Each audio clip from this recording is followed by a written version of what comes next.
Hello and welcome.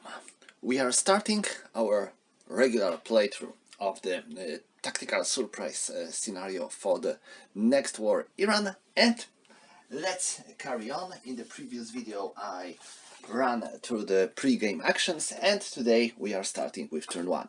This advanced sequence of play you might find extremely handy, especially when you are starting your adventure. Even though it doesn't cover everything, it covers a lot of actions that some are easy to forget about during the play. So we are starting with weather phase. We have nothing to do in the turn 1 because the weather is determined for the turn 1 before the game. So nothing to do. Next, initiative phase. There are two actions here. First, determine an initiative, and again, initiative is determined in the pre-game action. So due to this fact, for the turn 1, allied player holds initiative. Next is United Nations resolution die roll, and this rule is generally ignored in this game, so no UN resolution. We are going into electronic detection phase. And now, in the electronic detection, each player can make a number of rolls, and with these rolls, he can try to detect enemy headquarters, enemy artillery units, or SSMs. In this game, there are no artillery units, so only headquarters and SSMs are valuable targets. And now, allied player has 6 rolls, and non-allied player has 3 rolls for Iran and 1 roll if he has China or Russia on his side. So I will start with allied player since he has more rolls to do. And what I'm trying to do? Well, I will start with this headquarter. I'm trying to detect it because if you want to make an attacks versus enemy headquarters, you have to detect them first. So we will use electronic detection table because this game has tables for everything. So for allied player, we need to roll 4 or less to get a success, and we have no modifiers for this roll here. So I'm rolling for this headquarter. That's 7, so nothing. I will do it again. That's 4. That's the success. So it is detected. I have 4 more rolls. So let's go on to this part of the board. There is plenty of SSM launchers here, and well, I will try to find if they are real or fake. I will start with this one. Nothing. So 3 rolls. That one. That's good. And that's dummy. So it is removed from the game. So I have 2 more rolls. Let it be that one. That's hit. And that's another dummy. No good, no good. Looks like I managed to outsmart myself. And the final 6 roll. And yeah, another dummy. So that's not good. Okay, that's 6 rolls, and now non-allied player can make 3 rolls for Iran and 1 roll for China. He has only 1 target that he can use electronic detection against. This is that American headquarter. So let's roll for it. And first 3 rolls are for Iran, and this is 1, 2, 3 for the hit, and for PRC we will have -1. So first 3 rolls for Iran.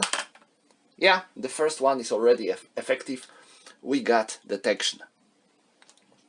So we don't have to roll anything because we don't have any targets for such operations. So that's all for electronic detection phase. And next, this is the first special operation forces phase. And it says initiative turn only. Because in this game, turns can be initiative or contested.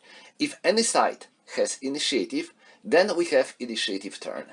If none of players holds initiative, and this might happen, then we have contested turn. In the contested turn, several phases are skipped. If phase has initiative turn only, then, well, it is easy to guess that you are going to skip this phase in the contested turn. But we have initiative turn, so we will be using this phase, and in this phase, initiative player uses his special forces to make attacks versus a opponent. So let me use my special forces for any kind of attack. So what I'm going to do, let me think. Here, there, there, there, there, there, there, and there. Okay, I will now cover special operations. We have two types of special operations. These are raids or recons. Raids are direct strikes versus enemy installation, units, trucks, etc. While recon are missions where you are trying to find where enemy is, locate him, and probably give some targeting for your further strikes. So I will start here, and I am running a raid versus this headquarter. So this is raid, this is headquarter, and it is in the flat terrain. So we'll be using this column. So we need 0 or 1 to score a hit, and this unit is in the city. If a unit is in the city, we got -1. So we need to roll 1, 0, 1 or 2. Not a big chance, but let's try. We made it. So the result is 1. So we are placing strike 1 marker on this headquarter.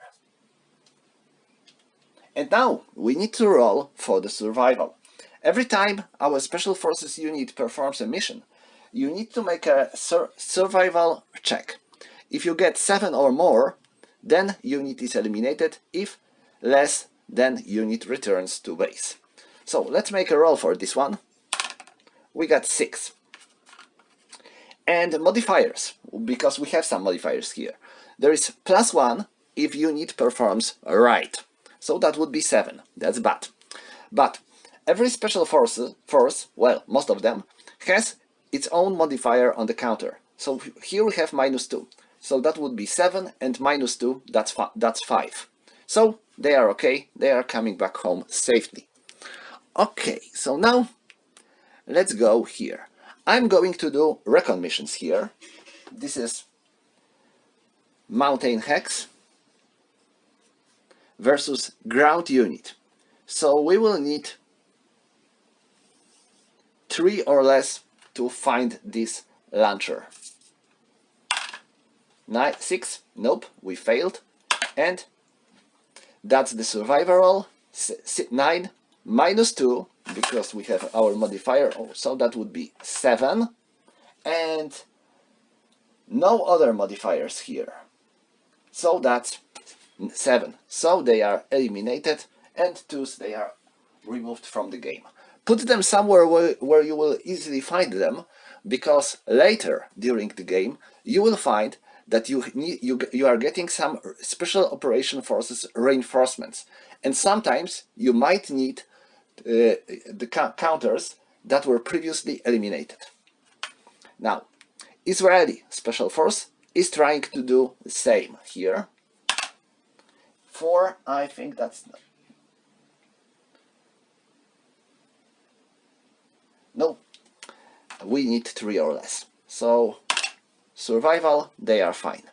This Israeli Special Force is special because, well, they are special indeed. But if they are eliminated, they are not removed from the game for good, but they are placed on the another turn on the general records track, and they are returning in the next turn reinforcements. Okay, so they failed, but they are safe.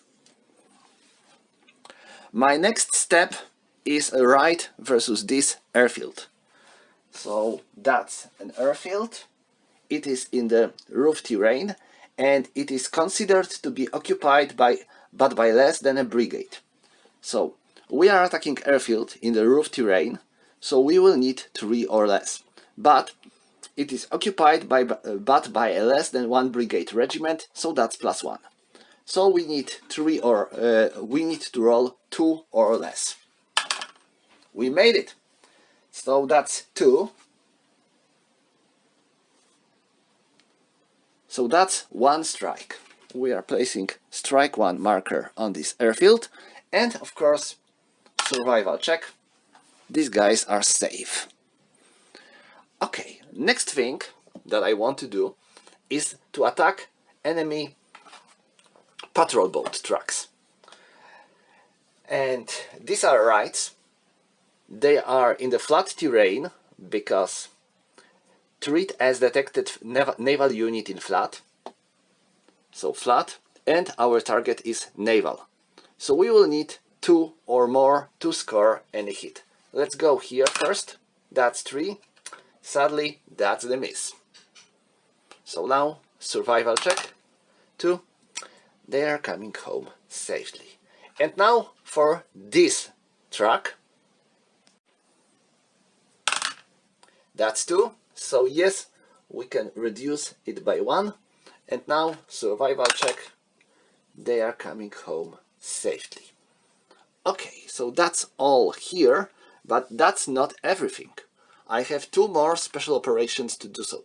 I am attacking enemy anti-air defense truck. So first I am attacking their SAM, and for the purpose of this operation we are using this column, detection SAM theater weapon nukes. So we need 4 or less to score any hit. So versus SAM first. That's 1. Oh my, that's very good. That's 1. So that's -2. So SAMs are reduced to 5. And now survival roll. Oh, well, I'm not sure if it was 9 or 1, so I will re-roll. That's 4, so they are safe.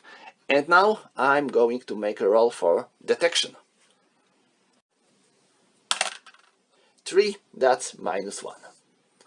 So they are reduced by 1, and survival roll 6, that's +1, so 7, -2, that's 5, so they are safe.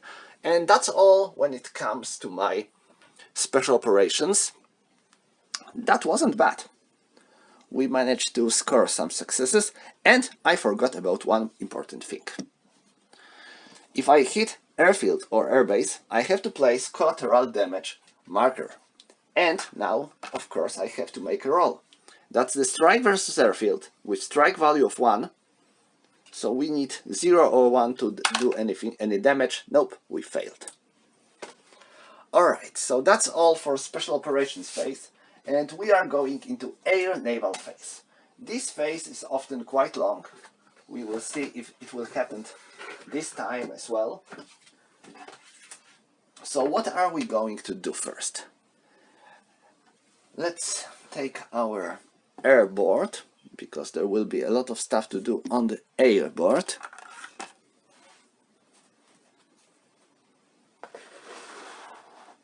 And now, first thing that we need to do is to check how many of our airbases or airfields carry strike markers. There is 1 for each player, 1 here and 1 there. This means that we have to take this number, halve it, round it down to the minimum of 1, and then we got the result. So it will be 1 and 1, we are halving it into half, rounding it down and to the minimum of 1. So in both cases we have 1.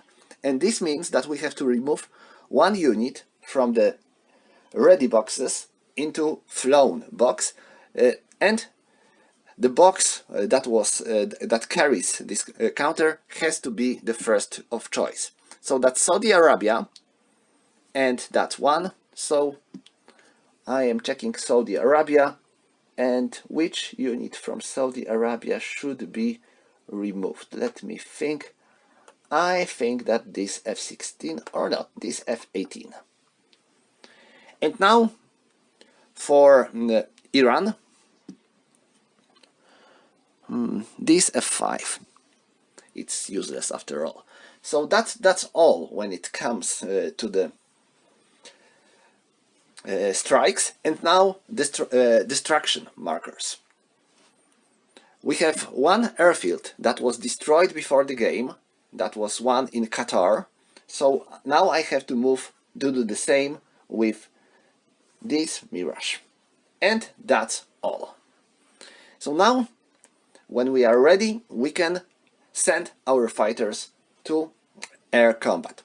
Units that are sent into air superiority missions are going to stay there until the end of the game. They won't be able to perform combat support or strike missions, but if they will survive, they will be able to perform escort and intercept missions. So it would be good to gain some air superiority here and there, right? The problem is that if you will send your fighters, all your fighters, to fight for air superiority, you might find that you won't be able to send some of them for the further combat support operations. But that's the beginning of the game, so I need to gain some air superiority, so I'm going to send a lot of them into air superiority combat, even if it means that I won't be able to make much of the land strike attacks.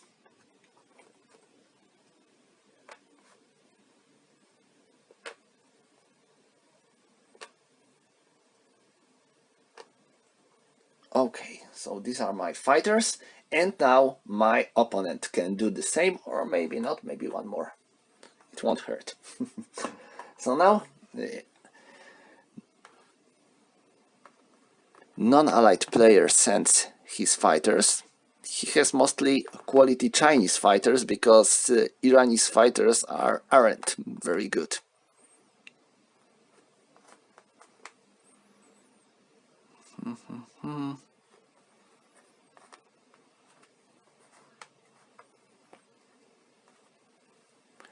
Okay, so I think that's all. And now I'm not sending all of them because I think I might need some of them in reserve. So now, as when we have all our fighters allocated, a player that has AVAX advantage is choosing first two duels. He is choosing the number of duels equal to his AVAX advantage.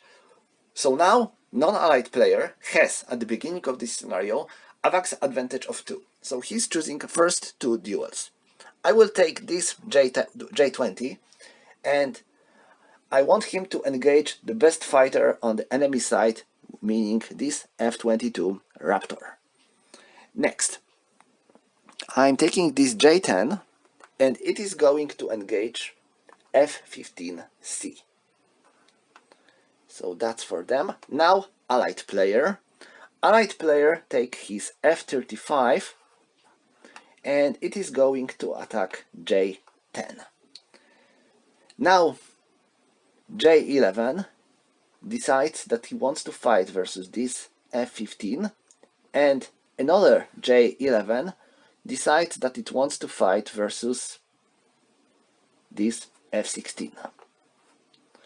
Next, allied player. Allied player is choosing his British Eurofighter Typhoon, and for the purpose of the combat, he is choosing this MiG-29. Next, Iran's player. He takes his last remaining F-16, MiG-29, and is choosing F-16 as its opponent. Allied player, he takes F-35, and he's going to fight Tomcat. While now remaining Tomcat is going to fight F-A-18. Next, I am taking F-35, and it is going to engage.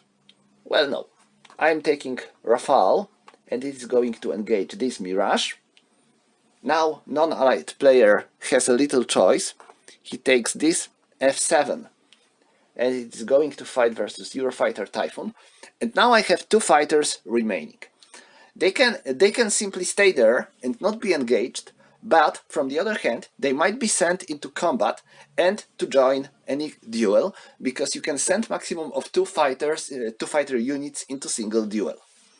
So I think I'm going to send this F-35 here, and this F-35, or maybe not, there and there. Okay, so that's all, and now we have to resolve our duels.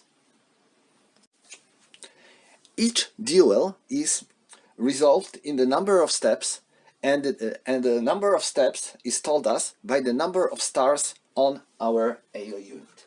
If our AO unit has 2 stars, like for example this Eurofighter Typhoon, it can be used for each of 3 steps: long range, standoff, and dogfight.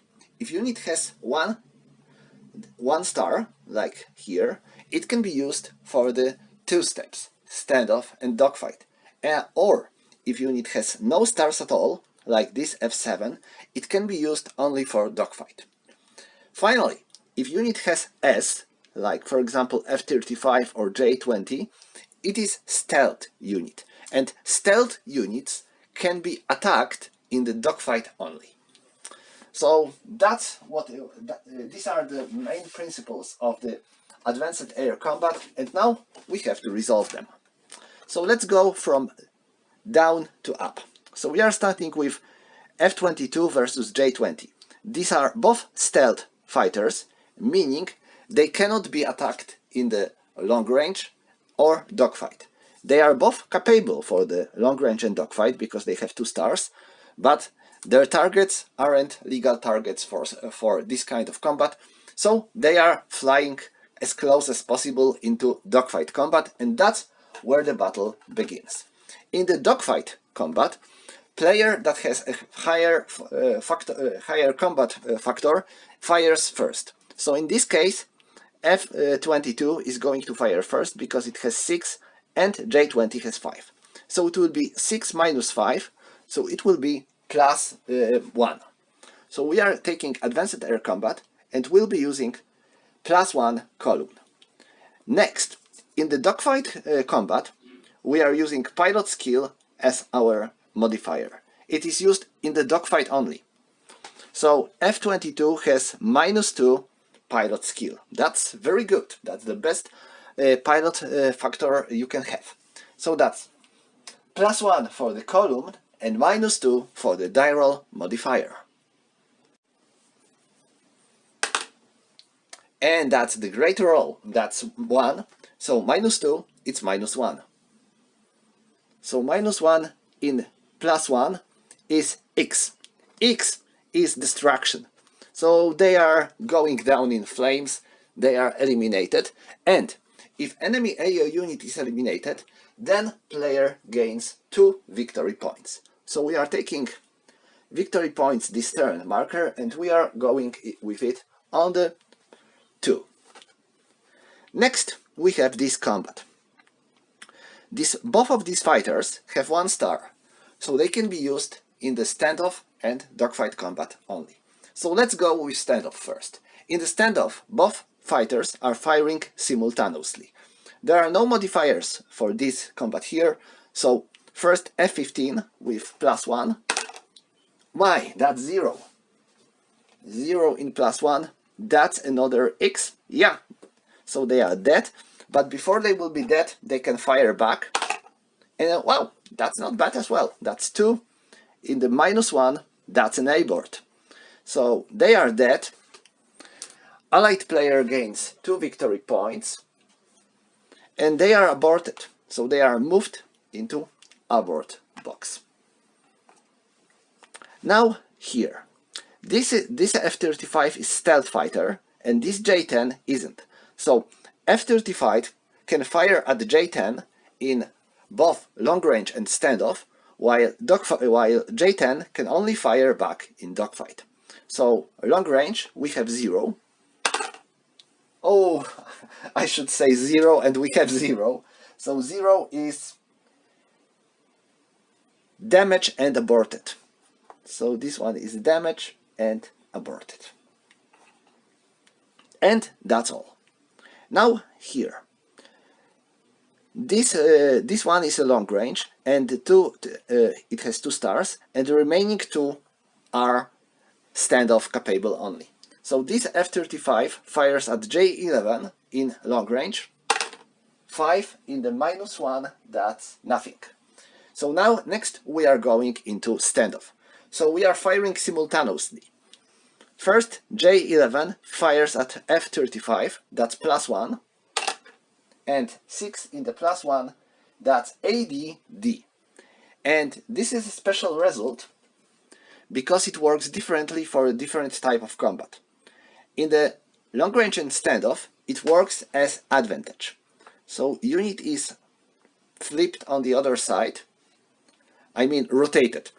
And now, in the next step, it is going to fire as last unit.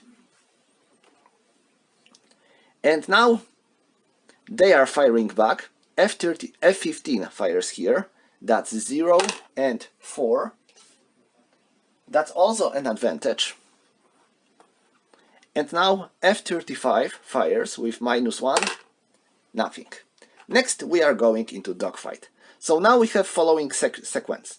F15 fires first as J11, then J11 fires at F35, and then F35 fires at J11. So first F15, that's miss. Now that's 4, and 4 in +1, that's abort. So they are aborted, and they remaining in the air. Now here, F35 fires here in the long range, that's 2. In the -1, that's abort. So this one is aborted. Next here, Typhoon versus MiG-29. Typhoon fires on the long range, that's 2 on 0, that's abort.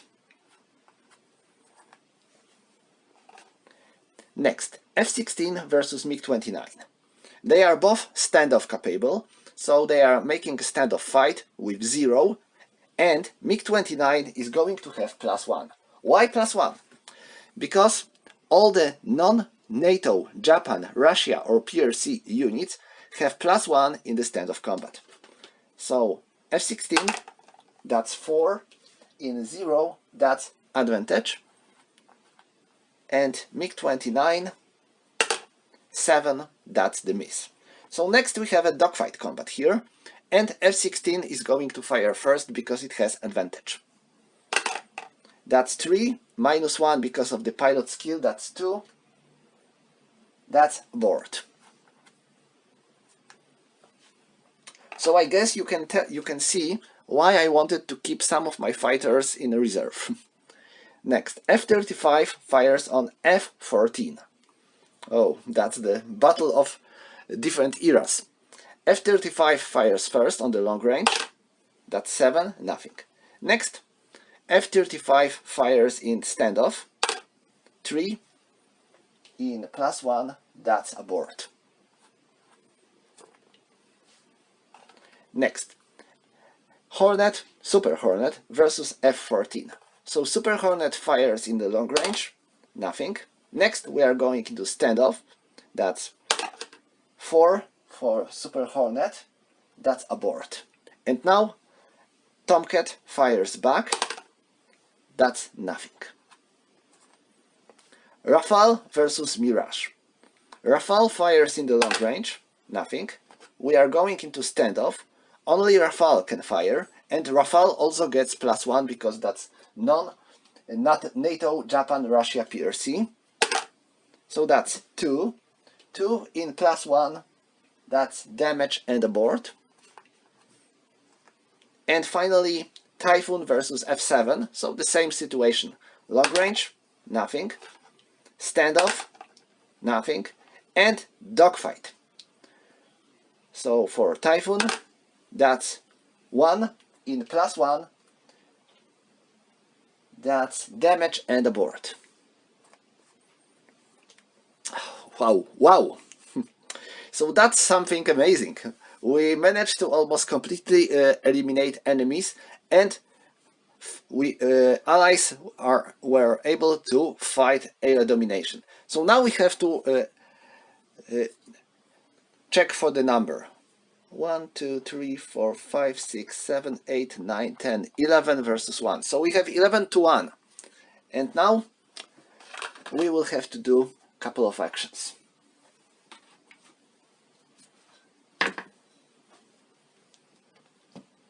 First, because we have 11 to 1, this is higher than 5 to 1, so we have air supremacy. And now it says that if any side has air supremacy, we have to shift AVAX by 2 in favor of this side. So from +2 for non-allied player, we are going to 0 for allied player. So that's all when it comes to the air stuff. That was very good for the allied player. We engaged most of our fighters, but it was definitely effective. So next, let's go to the sea.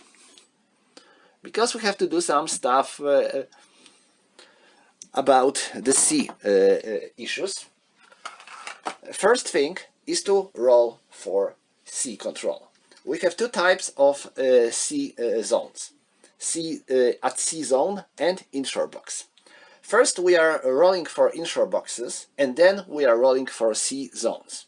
In this game there are a couple of special rules about it, and in fact sea stuff is often considered to be one of the hardest things in the Next War games. Well, it was pretty complex at the beginning, and in several games, like for example Next War Taiwan, it can be a headache to understand it. Luckily, in this game it's a bit easier because we have only 3 at sea zones and 2 inshore boxes. And Indian Ocean's at sea box is permanently controlled by allied player, like you can see here, so we don't have to roll for it. And now for the inshore boxes. If inshore box is controlled by player and neighboring at sea zone is controlled by the same player or contested, we don't have to roll for inshore box. There are exceptions of this rule. For example, if another player has his ships in the inshore box, but we don't have such a situation here. So in that case, we don't have to roll for Persian Gulf inshore box because adjacent at sea zone is controlled by the non-allied player as well, and we don't have to roll for the Gulf of Oman inshore box because adjacent at sea zone is contested. So nothing to do here, but for the sea zones we always have to control until allied player gets control. If allied player gets control over sea zone, then it is permanently controlled by the allied player until the end of the game. So first we need to roll for the Persian Gulf at sea zone, and of course there is a table. Like for everything in this game, we will be using sea control table. If we get 2 or less than non-allied, 3 or 5 contested, more than 6 allied control. So let's make a roll for the Persian Gulf. That's 1. That's pretty good for non-allied player. And let's check for modifier. We have -1 if there is non-allied surface action group carrier. Yeah, there is, so it's 0. We have minus modifier equal to the sub-threat level. Sub-threat level is here, and it's currently on the level of 4. So we have -4. Next, we have to include anti-submarine warfare level. It's 1. So now it's -3. And +2 if allied player holds air supremacy. So that's 0. And 0 means that Persian Gulf remains under non-allied player control. Now Gulf of Oman, and there the situation is going to be very different because of this big number of ships.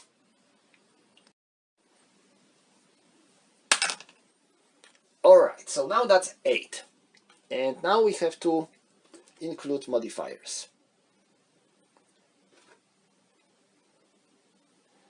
Now, for allied naval unit present, except carriers. So we have 1 amphibious group and 1 surface action group, so that's +2, so that's 10. Next, we have +2 for each carrier group, so there are 2 carrier groups, so that's 14. Next, -4 for submarine threat, so that's 10, +1 for anti-submarine warfare, so that's 11, and +2 for air supremacy, so that's 13. We have 13 and we have 6, more than 6, so this area is Allied control now. And it's going to be under Allied control until the end of the game now. We won't be forced to roll for it. Safe to the situation if any enemy naval unit is going to enter it, but I don't think it's going to happen. Okay, so that's all for sea control issues. We cover it now completely, and now we are going into another step. Where did I put my player 8? Damn. Okay, found it. There are a couple of more steps, but we are going to ignore them. First, roll for detection of all naval units not in the port, but it says not in the turn 1. Why not? Because we already made these rolls in the pre-game actions, so we don't have to roll again. All these units are now detected or not pre-game. And now, during non-stop turn, both sides can attempt mine clearance, but not in the game turn 1 again. So, nothing to do. So that's the end of the air naval phase, and we are going into second special operation forces phase, and in this phase, non-allied player can perform his special operations. So he can send his units, and now I have Houthis. Houthis are a special case because they can only attack Saudi Arabia or Oman holding box. So of course I'm going to send them into Saudi Arabia. Next, these guys are going here.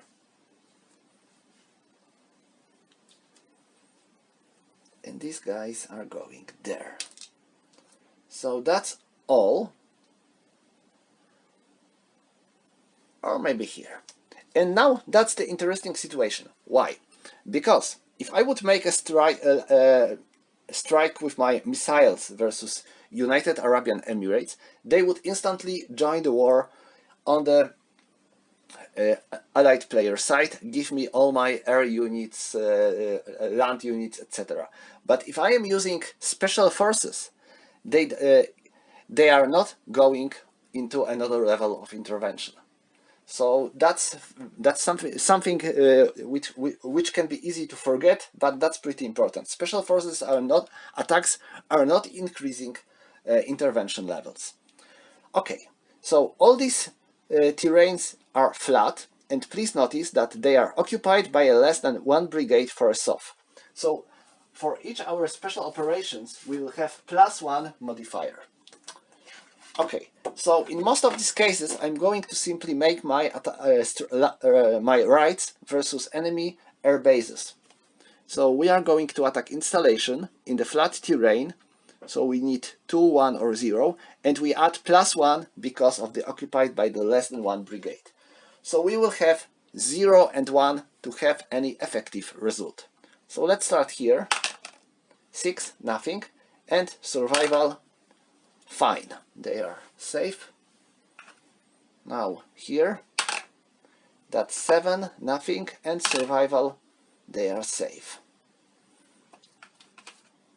Here, nothing, and survival, fine.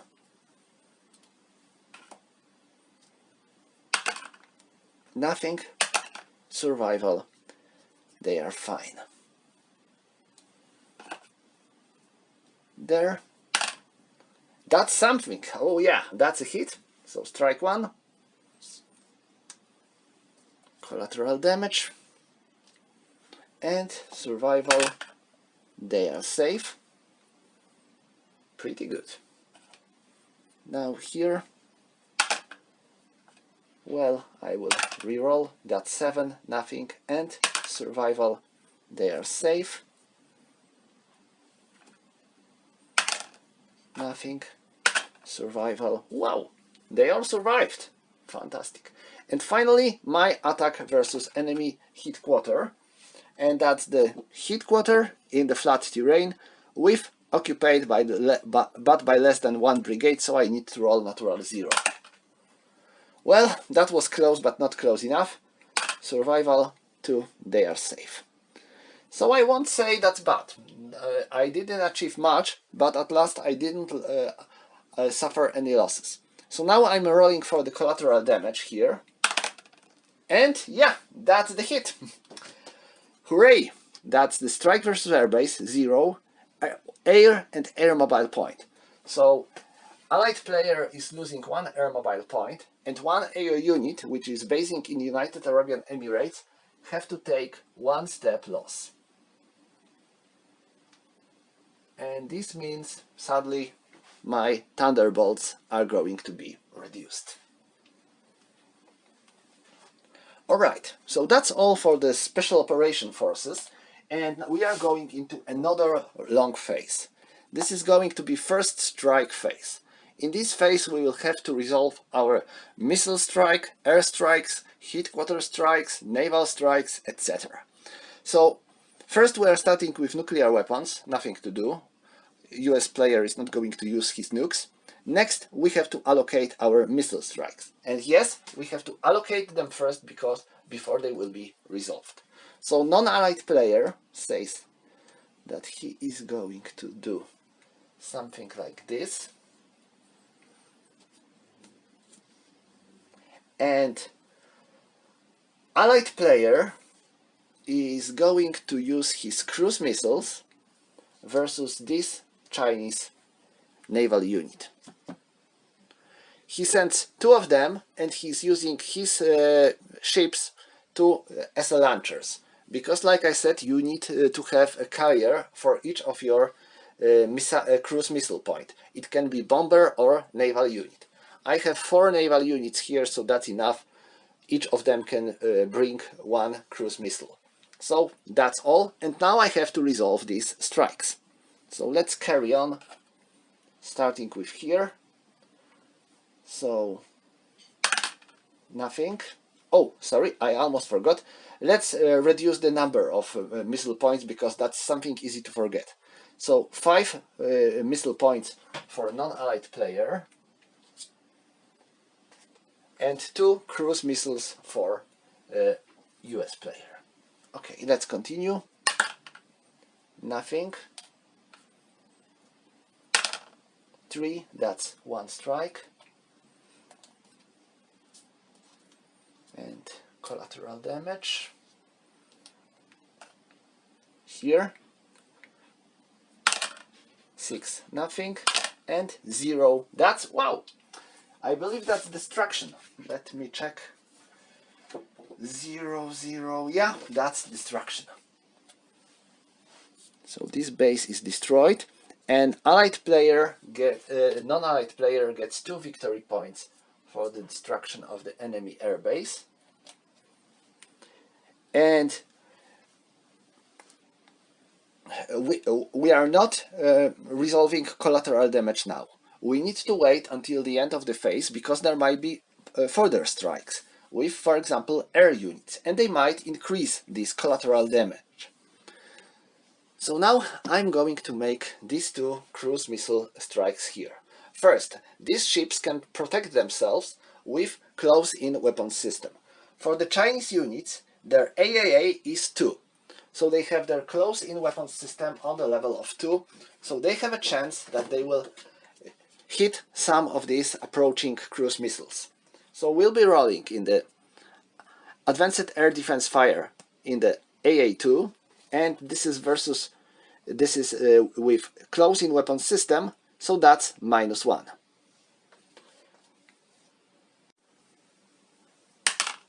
7, so that's nothing. And now our cruise missile hits. This is -1 because that's point blank, point detection. And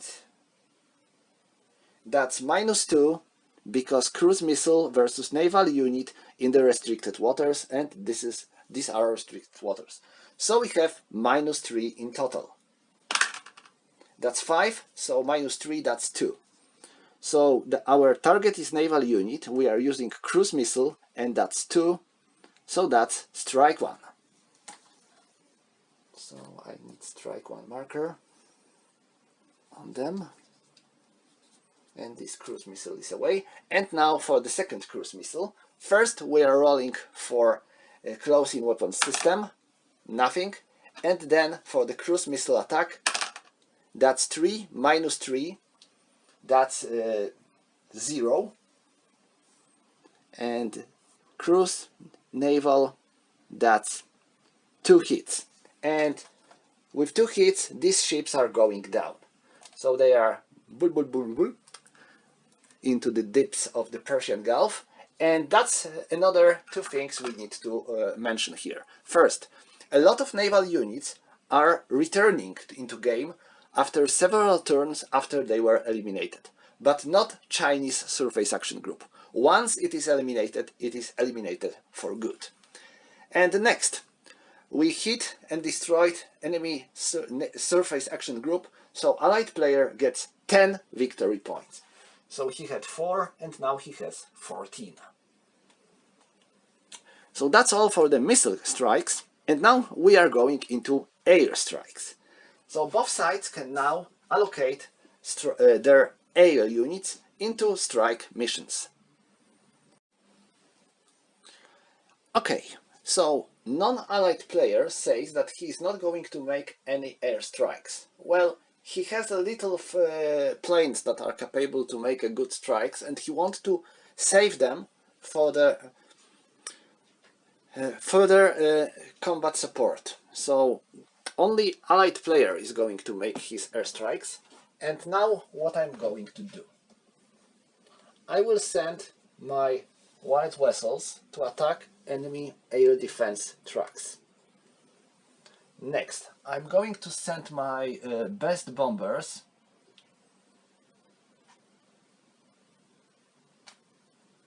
to make strikes versus enemy patrol boats and enemy unit here. And finally my stealth bombers there and there. Okay, so all my airstrikes are now allocated. I can also send my escorts. On the enemy detection is on the level of 5, so is there any chance for early detection? Let us check. Yeah, if enemy will get 1 or 0, there is still a chance that they will get early detection and they will be able to send fighters to get our strikers. So it's always good to send some escorts, especially for non-stealth units. If our unit is stealth, there is almost no chance that enemy fighters will be able to intercept it, but for non-stealth mission it is good to send some fighters as escort, just in case. Okay, so these are my escorts, and now we are making our airstrikes. I'm starting here, and every time we are making airstrike, we need to make detection roll first.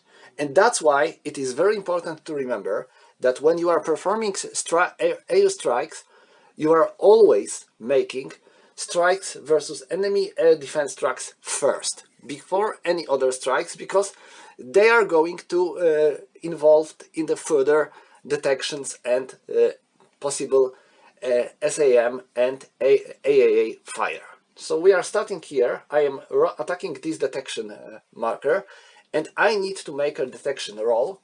Enemy detection is on the level of 5, and as for modifiers, I have +1 because this is a wild vessel unit. AVAX advantage is currently on 0, so no modifiers for AVAX. And that's all. So let's make a roll. That's 9, so that's a miss. There is no detection, we are safe, and we are making attack. And because of that, these fighters aren't needed anymore. They are going to flown. So they are returning home. And now we are making our attack versus enemy detection truck. We are white vessel. Our target is enemy defense trucks. So we need 5 or less. and our pilot skill is a modifier here. That's 2 minus 2, so that's 0. And 0 means 2. So this detection is reduced into 3. That's great. And these guys are coming home to United Arab Emirates. Next, here, we are making detection roll, and now we are using detection value of 3. And they were detected! But on the level of 3, there is no chance for early detection, well, almost none, because we need 0. And we have 1 plus 1 for white vessel, so that's 2. So that's normal detection. And when there is normal detection, only SAM and AAA can fire. This is non-standoff mission, so both SAM and AAA are going to fire on us. So for SAM, that's 3, and that's plus 2, so that's 5. 5 in the column of 5, that's plus 1. And now AAA, that's 5, and no modifiers, so that's nothing. So we have plus 2, and this plus 2 is going to work as a modifier for our strike. So we'll be using same column as before, air defense track white vessel, and we have minus 1 for pilot skill and plus 2 for SAM hit. So that's 7, that's the miss. So they are coming home. And after all the attacks versus air defense tracks are made, we can go into further strikes. So now I am attacking this headquarter here that carries strike 1 already, and it is detected, so it can be attacked. I am attacking with my B2. This is stealth unit, and if it is stealth unit, you get plus 5 for detection. So let's make a detection roll. Oh, and this is headquarter. If there is headquarter, you get minus 1 for the detection. So that's 4. Plus 5 minus 1, that's 8. In the column of 3, this is obviously nothing. So they are striking correctly. And now this unit is in the city. If we are attacking unit in the city, we got plus 1. We also have minus 1 because of pilot skill, so that's 0. And 9, that's nothing. So these guys are coming back into Diego Garcia, achieving nothing. Next, I am striking this airbase, airfield, and it is within 2 hexes of HQ for detection and ADF. So we are making detection roll. That's 8. Okay, we know that's nothing. And now we are making a strike. That's 5 minus 2. That's 3. So we have 5 in the roof terrain and 3. That's 1. So that's strike 2. Collateral damage, strike 2, and these guys are coming back to Diego. My next strike is coming here. I am attacking with B1 escorted by Eurofighter Typhoon versus these Iranian commandos. So detection roll 3, and I think this is actually detection. Yeah, that's detection. So we are making SAM fire. SAM is on the level of 5. 7, that's nothing. And now that's another thing you have to remember about. This is leg unit. And if you make an attack with strike versus leg unit, you have to decide. If you are going to make a standoff strike, it is available if your unit has a star next to its strike value. But if you are making standoff strike versus leg unit, you are going to get negative modifier of plus 3. But you can declare that you are going to make non-standoff strike. You get this. You are not using this negative modifier of plus 3, but you have to withstand enemy AAA fire. So that's the choice. And I'm going to take this risk, and I'm going to risk enemy AAA fire to make my strike more accurate. So that's the miss of the AAA fire. So now I am attacking them with 6 and -2 for my pilot skill. So they are in the flat terrain, treat as flat terrain, and my strike value is 6. That's 0. Okay, 0 -2, that's X. So they are taking 1 step loss. And these guys are coming back home. And finally, I have my last strike here. I'm going to target these patrol boats. So again, I need to make a detection roll. 3, I think I was detected. Yes, I was detected. So now I need to make a roll for SAM. Nothing. And now I am making my strike. I have a 6, and this is naval unit. So we are using naval, and we have 6. So we need 6 or less, and we have pilot skill of -2. That's 2, and -2, that's 0. So let's check it out. It was naval target, 6 and 0, so that's 2. So now this patrol boat's track is reduced to 0. And why I am so obsessed with this patrol boat's track? Because as long as these patrol boats are on the level of maximum of 1 or more, you cannot perform amphibious assaults in this zone. And I want to, you can already tell what my plan is, right? I want to make amphibious assault. So I need to reduce them down to 0 before I will be able to make any amphibious assault in the Gulf of Oman. So these planes are coming back home. They did a very good job. And that's all when it comes to my airstrikes. Yes, that's all. So I have no further strikes, so now after all the strikes are resolved, we can go into collateral damage. So let's start here. That's strike 1, and that's 0. Wow, that's the great result. So 1 air unit and 1 air mobile point. So 1 air mobile point and 1 air unit in the Qatar. Okay, so this Mirage is reduced. And now here in the Oman, well, I don't even have to roll. Well, I have to, but let me think. 3. Why? Because there are no AO units in the Oman holding box. So the only thing that might happen is air mobile point. And yes, we hit by 3, so 1 air mobile point is eliminated. Alright.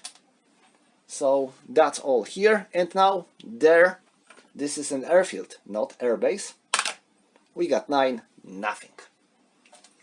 And this is the end of the first strike phase. Like I said, this is pretty long phase. Next we have first supply phase, but like the game says, not in the game turn 1. So we are ignoring this phase, and we are going onto another side of the sheet, and this is going to be initiative, movement and combat phase. As you see, it is played in the initiative turn only. It comes with a couple of segments that are used by both sides. So first we have movement segment. Initiative player can move any of his land, air, land or naval units. He can also perform air mobile movement, air transport, naval transport, etc. So what I'm going to do now? The first thing I want to do is to go into the Gulf of Oman inshore box. So I will start with one of my carrier groups, and it is taking a chance to enter the Gulf of Oman. But Gulf of Oman is enemy controlled, and if such thing happen, you need to make contested sea movement roll. So in this case, you want to roll low. If you get the low 5 or less, then you made it without any problems. But if you get more, then there are some problems might happen. We got 3, and now modifiers, of course. We have -1 for carrier, so that's 2. We got -1 for our AO supremacy, so that's 1. We have 1 on the anti-submarine warfare level, so that's 0. And +4 for submarine level threat, so that's 4. And 0 on Gulf of Oman patrol boat struck. So the final result is 4. So that's 5 or less, so our sea movement is successful. Now I'm going to move this surface action group here as well. Same situation, and let's make a roll. That's 4. But now we have another modifier for this surface action group. Previously we had 3 and it was alright, so now we have 4, it is alright too. Now I'm going to make this amphibious group here, and well, now they will get modifiers from them, but they don't get their own modifiers, because because amphibious groups are not providing modifiers for contested sea movement. But we got 1, fantastic, so they are fine. And now this carrier group, they have different plan. They want to enter Persian Gulf at sea zone. This will be harder, because they have to cross Strait of Hormuz, and each Strait of Hormuz minefield provides a modifier. So I think I need 0 or something. Well, I got 1, not bad. Let me check. -1 for them, so that's 0. +1 for air supremacy, so +1. Inshore box enemy controlled, so +2. Sorry, no, we got 1.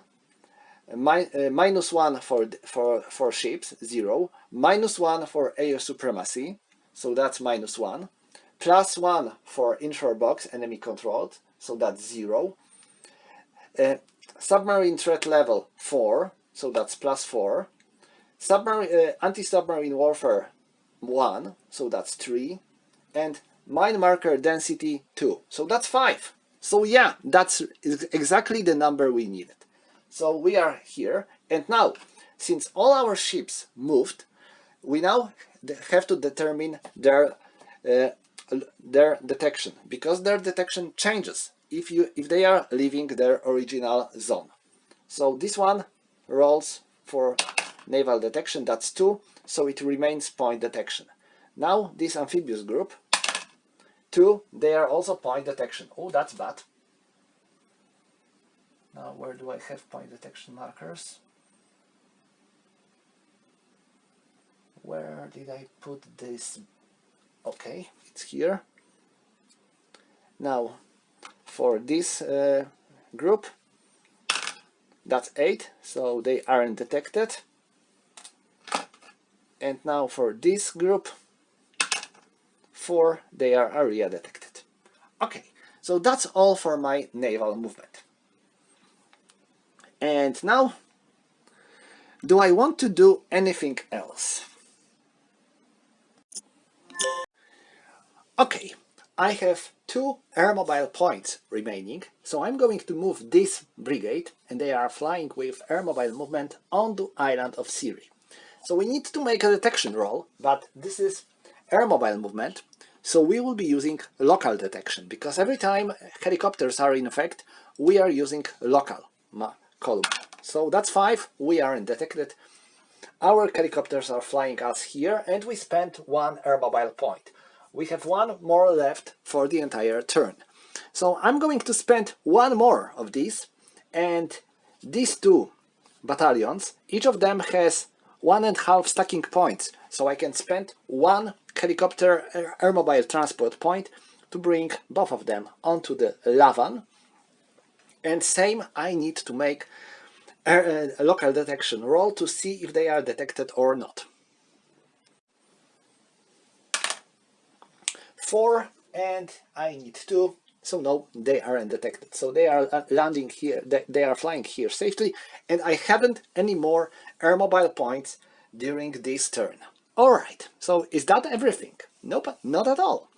I have more evil plans to do something, and my next target is Island of Keshm. I have 4 paradrop points, and I can spend them to bring my airborne capable units. Luckily, all the units of 82 are airborne capable, so I'm going to bring them onto the Island of Keshm. But first I need to close my window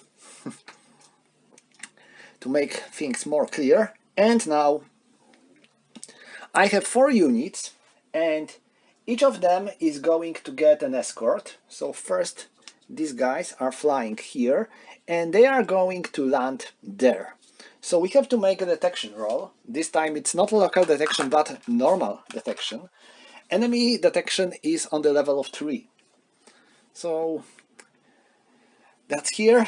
And do we have any other modifiers? Enemy headquarter is here, so now we are in 2 hexes from enemy headquarter. And that's nothing more. So let's make a roll. That's 2. Yeah, we are detected. So we need to roll for enemy SAM. Enemy SAM is currently on the level of 6. So we'll be rolling here. And do we have any modifiers? No, we don't have any. So 6, that's fine. We are landing, but we need to roll for AAA, because this is not a standoff mission, by all means. So yeah, we are fine. Is that all? No. We have one more roll to make. Yeah, couple of rolls here. Because we are making a paradrop, so we need to roll in the roll for paradrop effect. We need less than 8 to make it successful. Whew, that was close.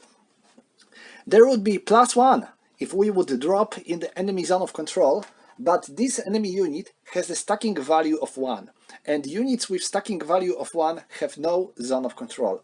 Only units with stacking value of 2 or more have zones of control. So these guys are coming back home. We don't need them anymore, and they are landing here safely. And that's not all. I'm going to make it much worse. So the next brigade flies there. I am also giving them an escort with these Super Hornets, and again I need to do the entire procedure. Well, we will see. First I need to roll for detection. Enemy detection is on the level of 3. We aren't detected, so we are fine. Our escorts are coming home, and all I need to do is to roll for paradrop. That's 6. And here we add +1, because 1 and 1 is 2. So we are in enemy ZOC. But 6 + 1 is 7, so that's nothing. Alright. Another of my brigade is going to land here. And same procedure. Before. I'm giving them an escort. This time these are lightnings.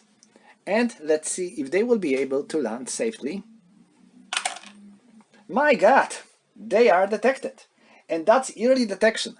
So if enemy wants, he may send interceptors to intercept me, but he has only one J11, and J11 would find it very problematic to beat F-35. So no, but we need to roll for air defense. So we are rolling for SAMs, and that's 3, so that's +2. And this means that this mission is aborted. No good. And the last I have 4 paradrop points. I'm going to land this headquarter. It is also escorted by F-35s. That's pretty important mission, so let's give them a good escort. And now let's roll for detection. That's 3. They are detected! Oh hell, that's annoying. So SAM 5. That's +1. So this mission is aborted. And that's all for our airborne operation. Yeah, that's all for our airborne operation. So this concludes movement segment. And we are now going into combat segment where we can attack enemy units in our adjacent hexes or in our zones. We don't have to. If we don't want to, we don't have to attack enemies, but we want to. So, first of all, I'm going to use this brigade and that brigade to attack this hex.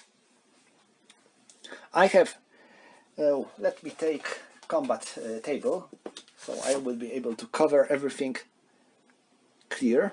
So, first of all, we have to check and compare our strength. I have 3 and 3 because the leftmost factor is the attack strength, so I have 6, and the middle factor is defense strength versus 2. So 6 versus 2 is 3 to 1. If we don't get the full number, we are always rounding down in favor of the defender. So we are attacking in the clear terrain, so that's 3 to 1 in the clear terrain verse. Next, we have to choose which of our attacking units, if we have more than one, is going to be a leading unit. Let it be this one. And now we are comparing units' combat efficiency with defender's combat efficiency. I have 7 versus 6, so that's +1, so I have 1 shift in favor of the attacker. And that's our final odds. Now, we have to check for modifiers. First, for the combat helicopters, attacker haven't any around, but defender has. So defender calls for these Cobras here, and he is rolling for local detection. 9, they aren't detected, so they provide +1 modifier, because defender always gets pluses and attacker gets minuses. So what I'm going to do next? I'm going to send my Super Hornets to support my attack, and the defender calls for his Su-24s to support his defense. So now we are rolling for their detection. And now we will use different tables for different columns for every detection. To detect American Super Hornet, non-allied player is going to use his normal detection, which has a value of 3. And they aren't detected. And for this Su-24, allied player is going to use local detection. Why local detection? Because we are in the enemy country and we haven't our headquarter here. If there would be our headquarter in the 2 hexes range, then we would be able to use our normal detection value, but otherwise we have to use our local detection, meaning the stuff that these soldiers carrying with themselves. So local detection, nothing. So now we can include modifiers. We have -3 for this Super Hornet and +2 for this Su-24, so that's -1. So this is 0 in total. Next, they are defending in the town, so that's +1 in favor of the defender. So now we have 4 to 1 and +1 from modifiers net. So now all we have to do now is to roll the die, because we don't have any other modifiers available here. That's 2 plus 1, it's 3. So 1 and 2, meaning 2 losses for the defender, 1 loss for the attacker. So this brigade is eliminated. Attacker gets 2 victory points for this, and attacker has to take 1 loss and the leading unit must be the one that takes first loss. Please notice that the result was red. What it means? If defender cannot satisfy the number of losses he has to take, then attacker can ignore his first loss. But this time attacker was able to take all the losses. Of course he was eliminated because of that, but still he was able to take them. So no, I have to take a single loss on American side. These planes are returning to the flown boxes. And that's everything here. Do I have any other battles to resolve? Yes, I have.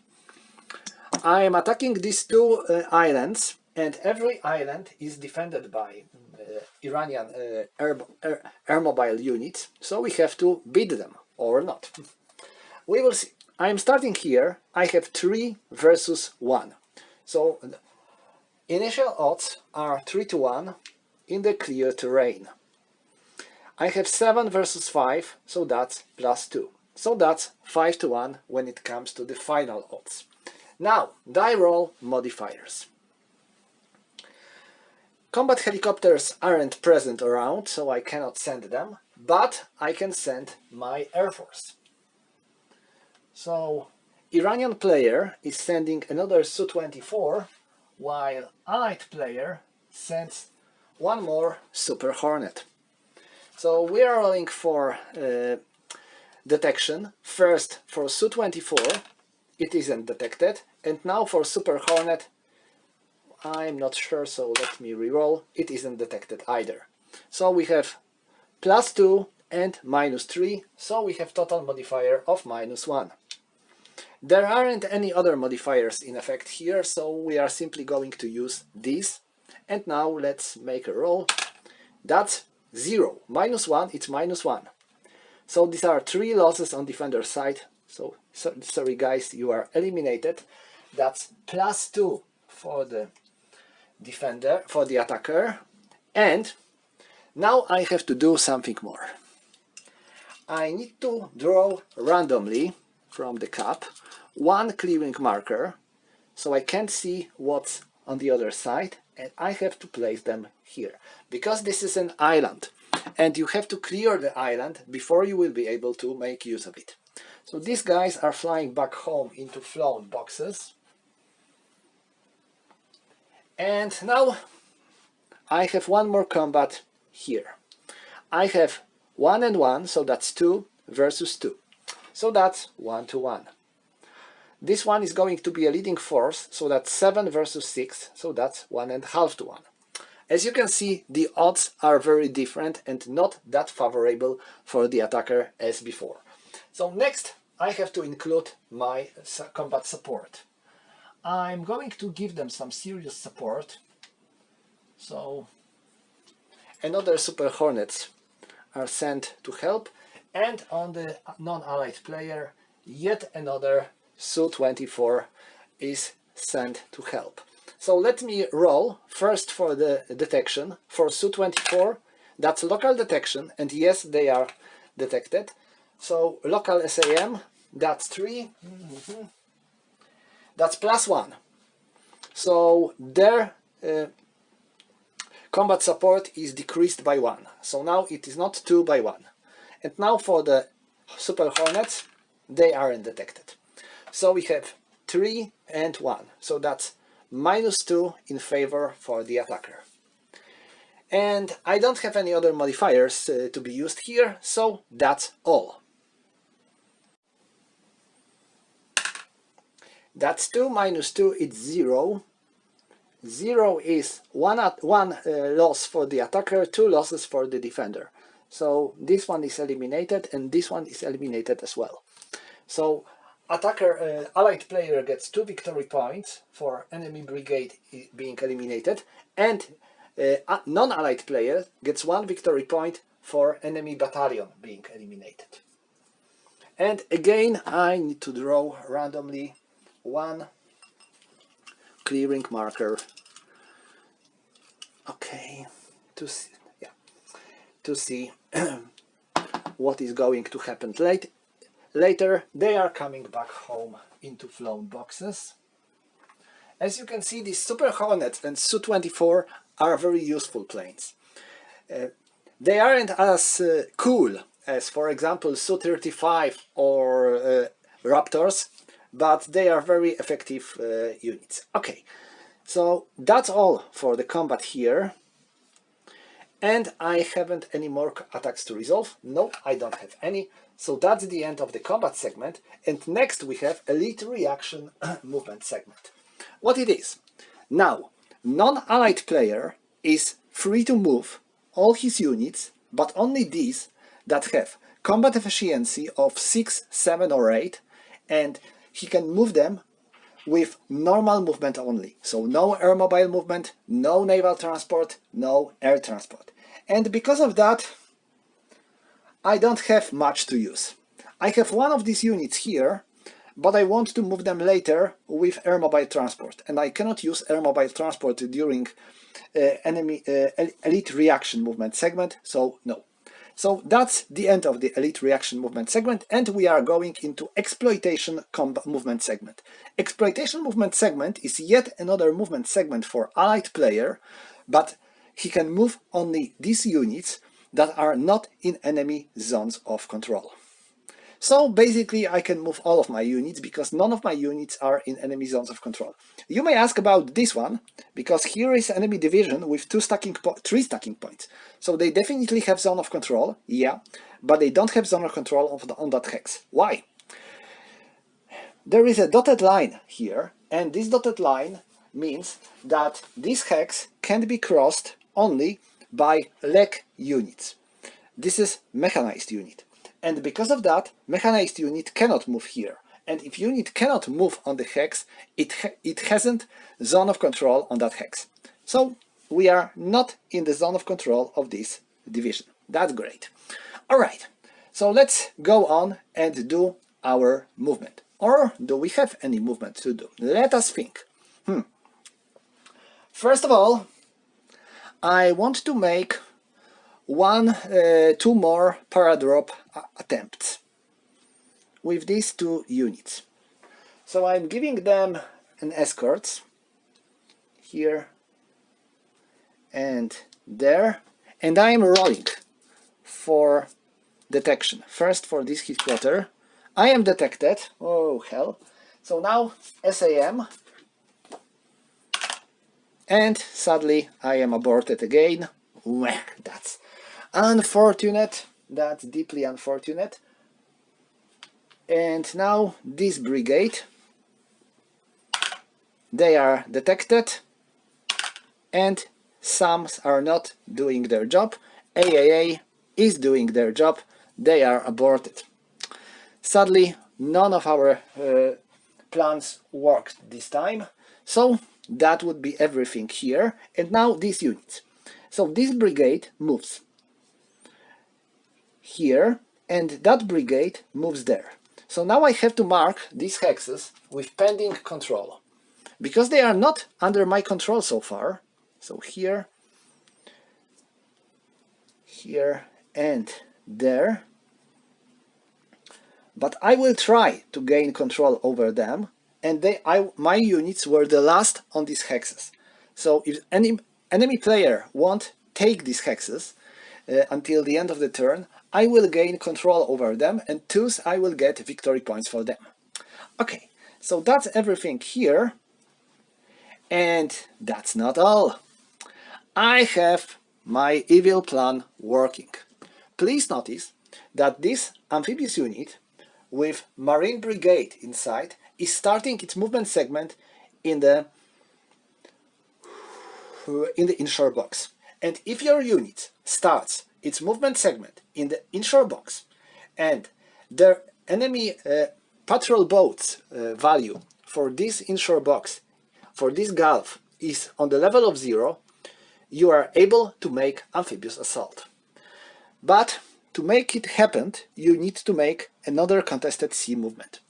So I am making contested sea movement with this surface action group first, because I want them to support my amphibious operations.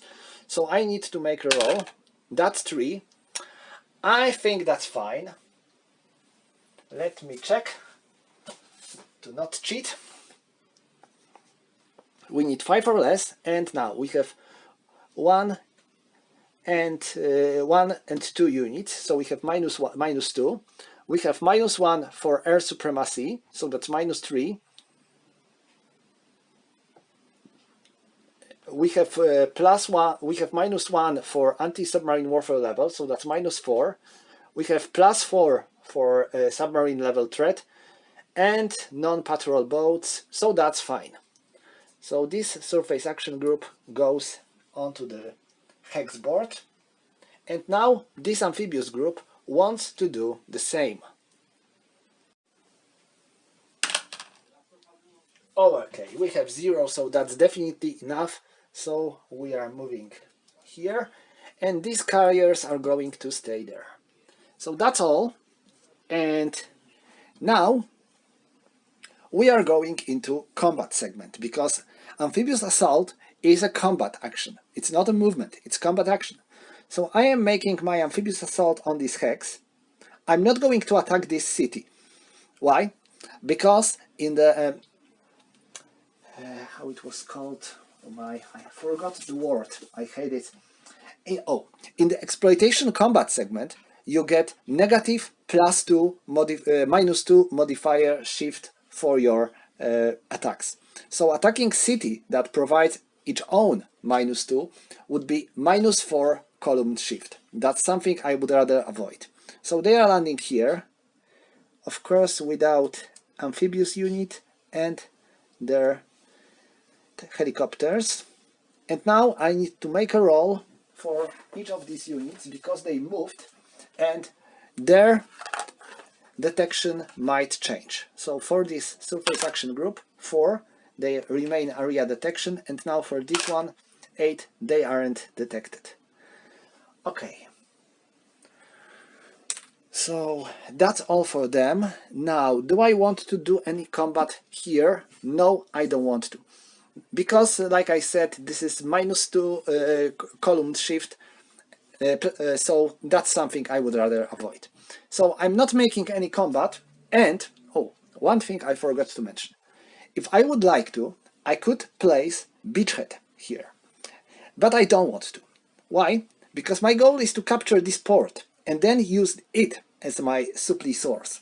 So I'm not going to place a beachhead here. My goal will be to size this port as quick as possible.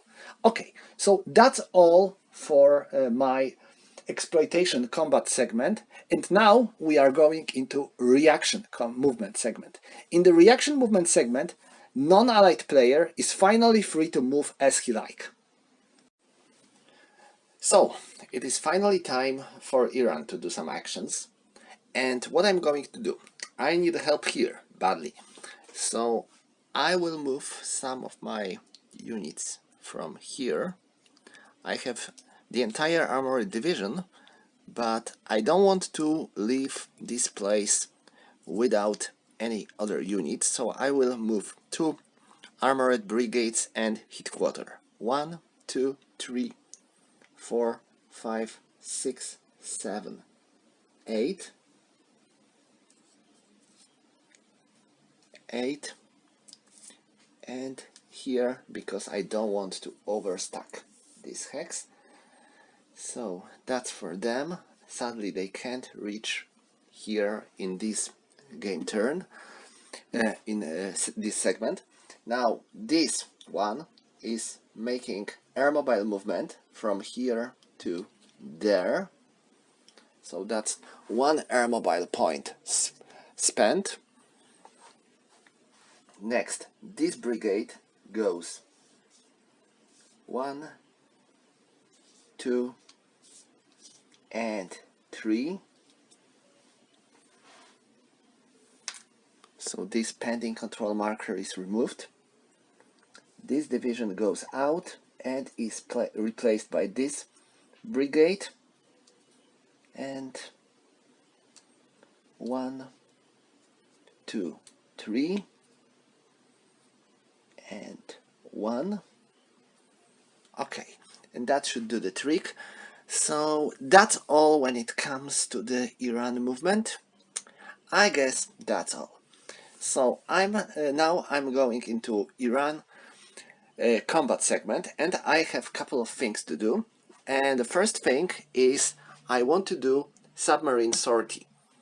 I can spend one of my levels of submarine threat to make submarine attacks versus enemy units. And I'm going to spend 1 point to make submarine attack versus this carrier group here in the Persian Gulf. There is a submarine icon here that tells me that I am allowed to do so. So this is going to be naval strike, and I need to find my table. So I need to roll 5 or less. I have -1 for point detection.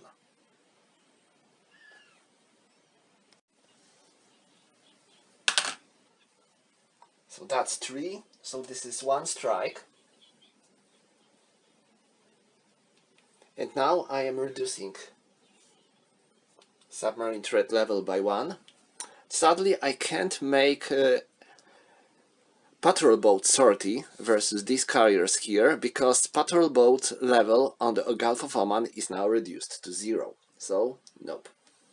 And they are in the Gulf of Oman at sea zone, so I can't make patrol boat sortie versus them as well.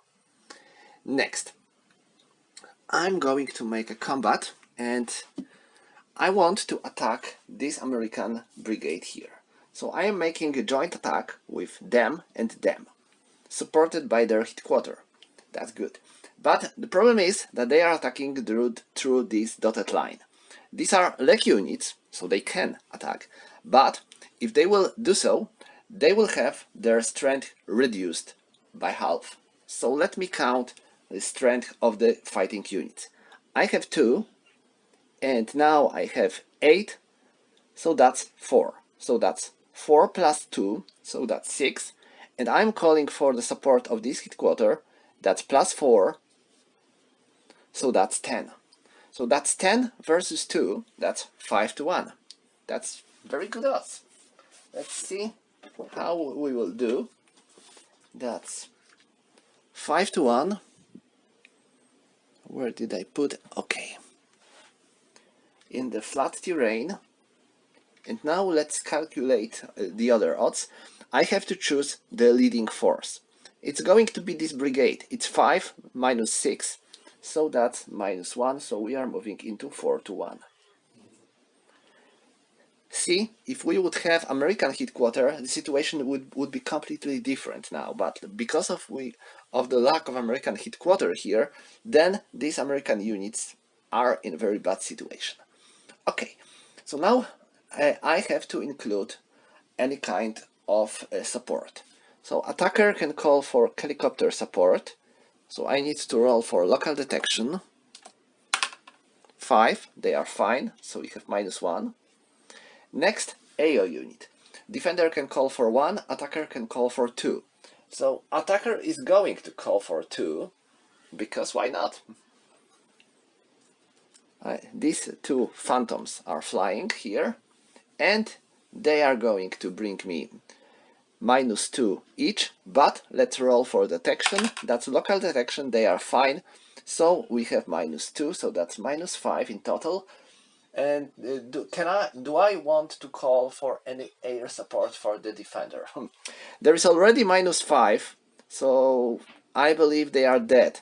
This is a very small chance that I will get any situation when I will survive, because in every result of this column there is -1 for the defender. Only here, on +11, it would be only -1 for the attacker, otherwise I am dead. So I don't think I would like to get any units involved, because that would be a waste of them. They won't help them to survive, so no, I'm not going to call for any air support for the defender. I have +1 for the defender, because they are in the town, so that's all. Let's make a roll. That's 9 -4, that's 5. So 5, that's 1 loss for the defender, and 2s, they are down. So non-allied player gets 2 victory points because of eliminating American Brigade. That was brutal, and this hex is now back under Iran control. These guys are coming back into flown box. So now you can see that sometimes it's better for a non-allied player to keep some of his units in the ready box instead of sending them into air superiority. You can even sacrifice your chances to get a good air superiority level, but you will get some units that can provide very needed support for combat, because without this support this battle would probably look a bit different. Alright, so that's all for my combat. I don't have any more attacks to make, so that's the end of the initiative, movement and combat phase. We are now going into second strike phase, and now I can do more strikes, and guess what? They are going to happen, of course. So we are starting with nuclears, but no nukes. Next we are going into missile part. So non-allied player is going to make some more missile rain. It's rainy man. Okay, so 1, 2, 3, 4, 5. And if we are going to attack Saudi Arabia and United Arab Emirates, then they are both joining our cause. United Arab Emirates, Saudi Arabia already joined, so now United Arab Emirates are also going to join us. So they will give us their units in the reinforcement segment. And now let me roll. So here, that's 4, so that's strike 1. And collateral damage. Here, 9, that's nothing. Here, 7, that's nothing. And here the situation is a bit different because I have to add +1 to all missile attacks against United Arab Emirates. So that's 7, nothing. And that's 9, oh 9, that's nothing. So all these attacks were useless, and non-allied players spent 5 missile points for them. So he has 20 remaining, and now allied player is making no missile strikes, so we are going into air strikes. And now non-allied player wants to do an air strike actually, because why not? I'm going to make an airstrike versus this carrier with this Su-30 escorted by this J-11. So now I need to make a detection roll, and carrier has a detection of 8. Wow! So they have quite a good sensors, and let's see if they will be able to detect these upcoming planes. That's 2. On the level of 8, that's early detection. So they can be intercepted, and I'm sending the only fighter that I have in the air superiority remaining, this F-16. So this F-16 is flying versus J-11, and now we have to resolve this combat. Also, let me place this marker to remember that even if they will survive this fight, I will still have to include air defense effects. So first, let's resolve this combat.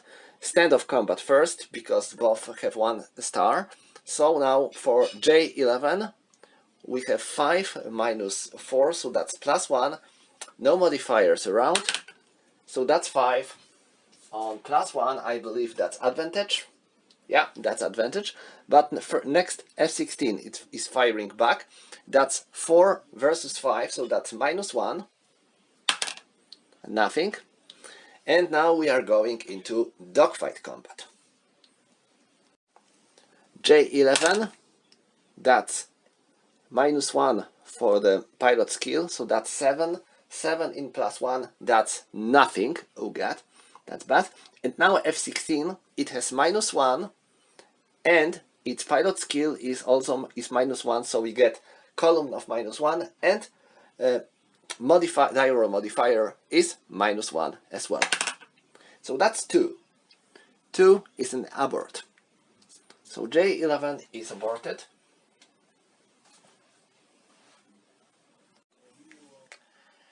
But escorts did their job. Why? Because if this F16 would be able to eliminate escorts during the standoff, then they would be able to attack strikers during dogfight. But since they were forced to fight until dogfight, then they were engaged for long enough for strikers to fly away and reach their target. So they are also coming back to flown, but not into abort. So that's at last something. And now we have to make a strike, but we are making SAM fire first, since they were detected. And now what is an SAM value for American carrier? Also 8. Okay, so that's quite a good situation. And do we have any modifiers?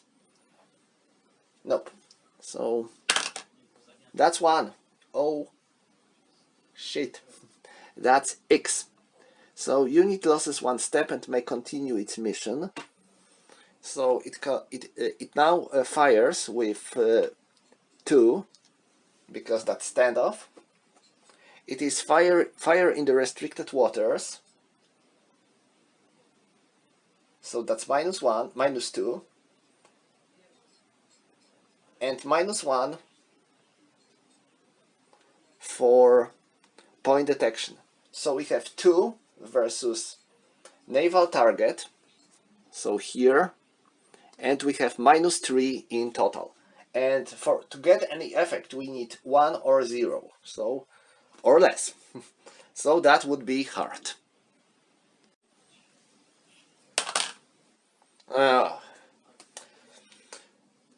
Nothing, so they are coming home. And now allied player. So what allied player wants to do?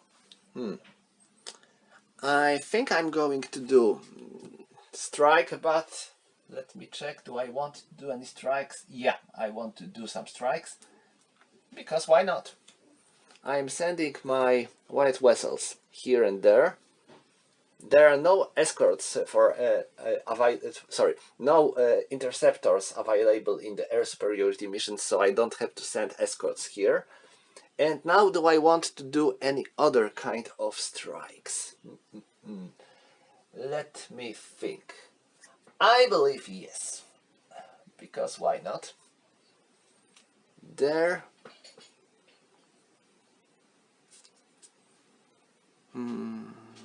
There. All right. So that's all.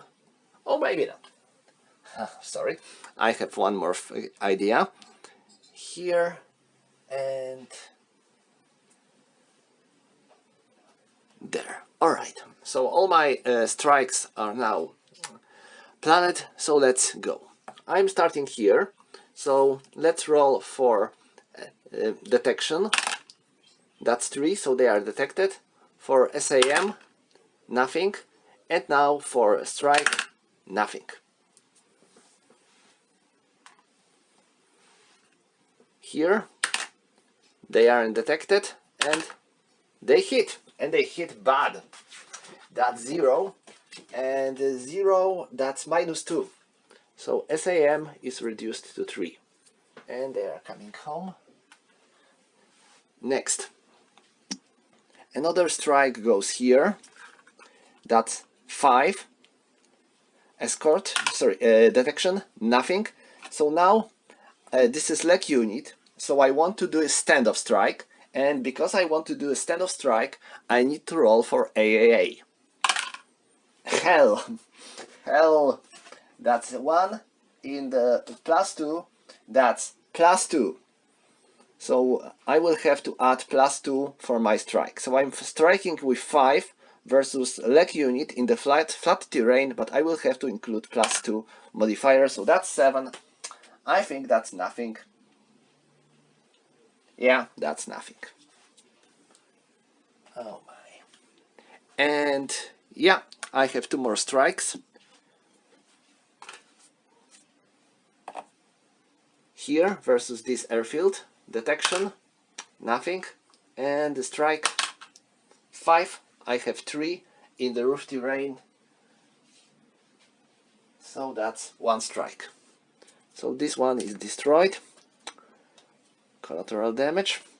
And you guys are coming home. Now here they are detected.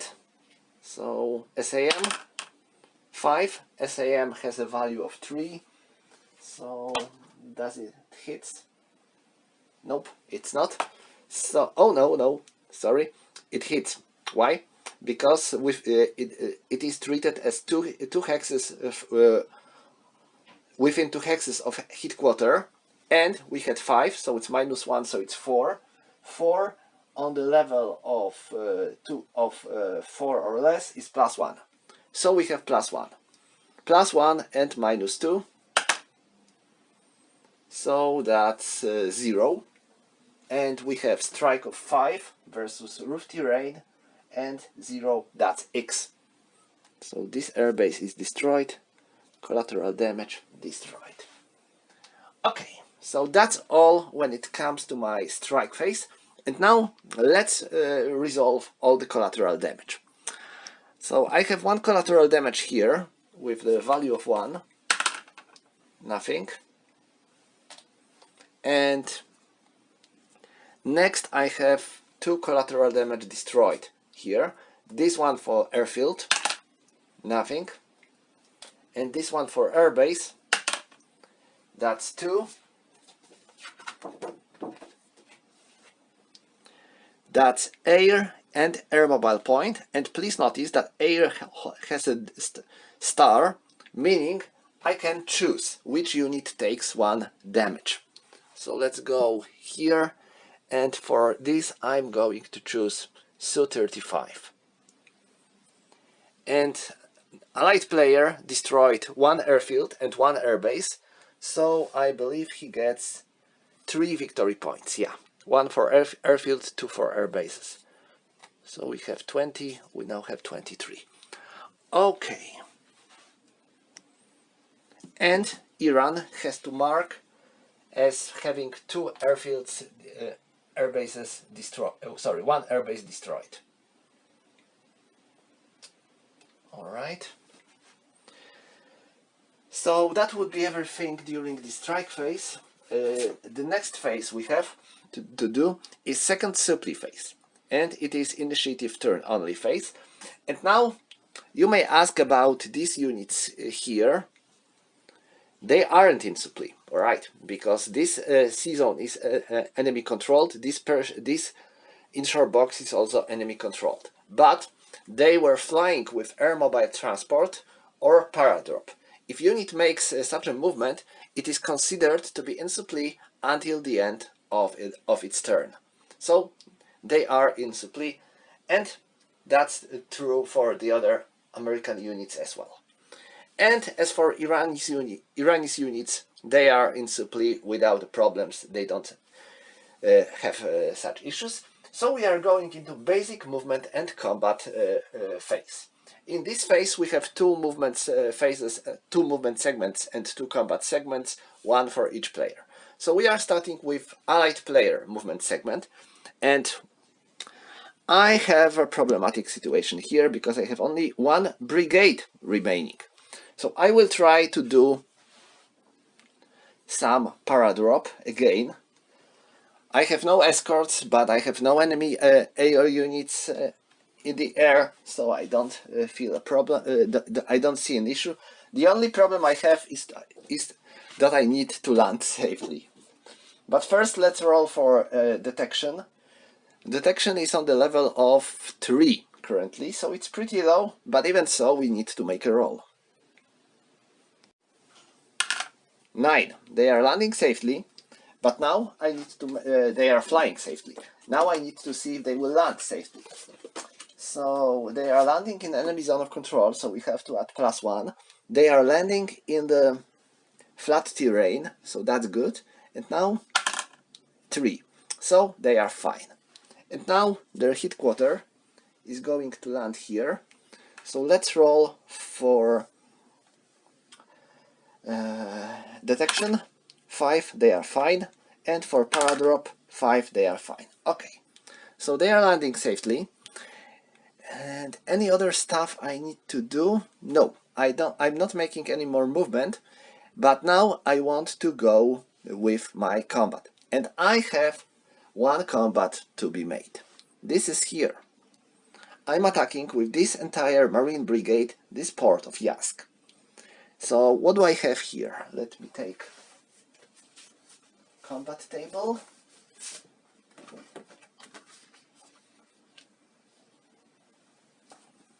It's 1, 2, 3, 4, 6, and 10. So we have 10 versus 1, 2, and 3. So this is going to be 3 to 1 and -1. So 3 to 1 and -1, because 10 to 1 is higher than 10 to 3 is higher than 3 to 1, but not enough to get 4 to 1. So we have -1 because of that. And now I am choosing a leading force, and this is going to be this battalion. So it has 7. Now I have to do the same for a non-allied player. It is going to be this battalion. It has combat efficiency of 4. So we have 1, 2, 3, 6 to 1. But they are in the city. So that's 1, 2. So our final odds are 4 to 1. Now the roll modifier. Each side is using combat helicopters to support. So that's 1. And let's roll for local detection. 6, they are fine, so we have -2. Now for them, 5, that's fine, so that's +1. Next, I'm calling for my naval support, so I have 3 and 2, so that's 5, so that's -6. And do I want to call for any other kind of support? That's the interesting question. I think no, but non-allied player is going to do different. He sends this Chinese J-16 to bring me some very necessary support. So now I'm going to call for detection, and I have my ships around here. So they can use their own detection value. Their detection value is 7. So this plane is detected. I haven't any interceptors around, so sadly I cannot intercept him even if he is early detected. And now my detection, my SAC has SAM of 6. And oh my god, they are hit, and they are hit badly. So that's 0 on the SAM of 6, that's X. So they take 1 loss. So that's 2. So we have -4 now. So our total modifiers are now -4 on the 4 to 1.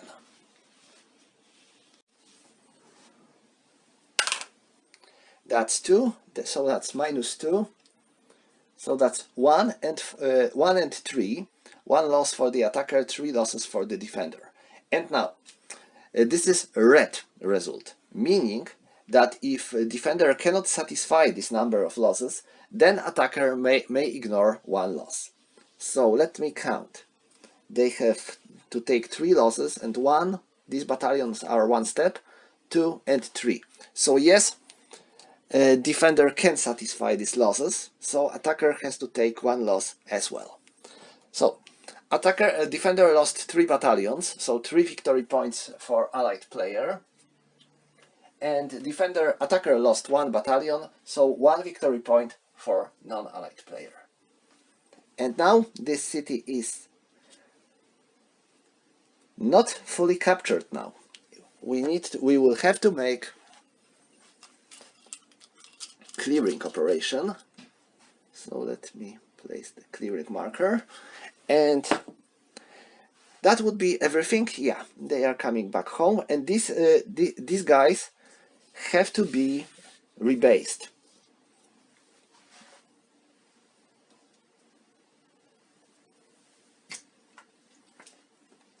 Is that everything? No, I have one more thing to do. There. I am going to make an attack with this unit versus this brigade. So, I have 6 plus 5. So that's 11 versus 3 and versus 4. So that's 7. So this is going to be 1.5 to 1.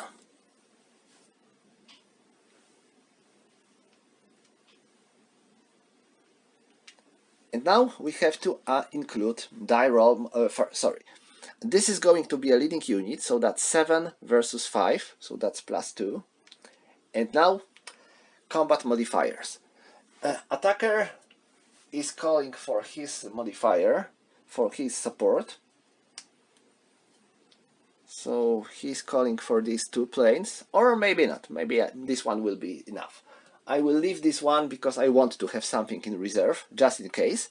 So I'm calling for this F-35. And now I need to make a roll for detection. They aren't detected, so they bring me -3. Now defender is also calling for his support. He calls for his Chinese pals to bring these J-16s. And now detection roll, that's local detection, but they are detected. Yeah, they are detected. So because we are now using our full detection, because we have a headquarter here. So that's detection of 7, and now we are rolling for the SAM, and SAM for Americans are 6. So this is going to be 6. That's 4 in the column of 6. That's +1. So we will have of 3, and now AAA, that's 1 on in the column of 1, that's +1. So we have +2. And they have 3, so it will be just 1 for them. So that's -2 in total. And they are defending the town, so that's another +1 for the defender. So we have total of -1 with 3 to 1. That's 4, so that's 3, so that's 1 loss and retreat. So they have to take 1 loss, and they are leg unit, so they can retreat onto the other side. I am taking this hex with this brigade. And these planes are coming back home.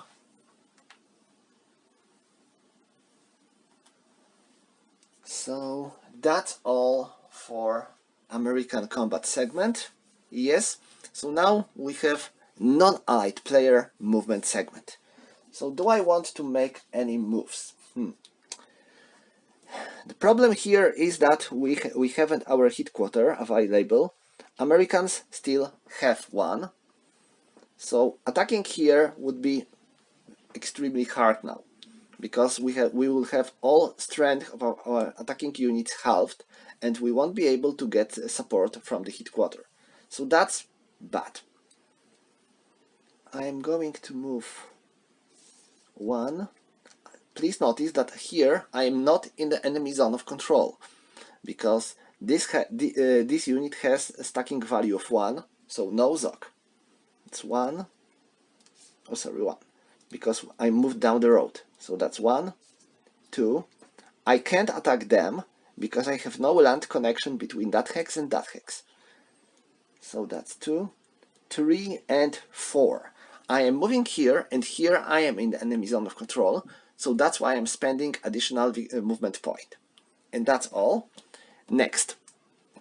Do I want to do any movement more? Yeah. I want to move here. So now that's 1, 2, 3, 4. 1, 2, 3, 4, 5, and 1. Okay, so that's all for the non-allied player movement, and we are going into non-allied player combat. I am attacking these guys, and I have 10 plus 4, so I have 14. And defender has 1, 2, 3, 3, 5, and they are calling for the support of the headquarter, so that's 9. So I have 14 versus 9.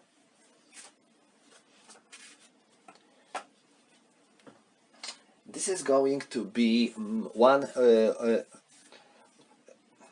not. I believe that's not enough to get. Let me count. 14 to 9. Yeah, this should be 1.5 to 1. I hope I'm doing it well. So that's 1 to half. But this one is going to be a leading unit. So that's 5 versus 7. So that's 2 in favor of the defender. They are in the city, yes, but the city is not under their control. They are still clearing it, and because of that, we don't get a modifier for this city. So, nope, we don't get another -2. And now our final odds are 1 to 2. So now let's calculate modifiers. Defender is calling for his helicopters. So local detection is fine. We have +1 for the helicopters.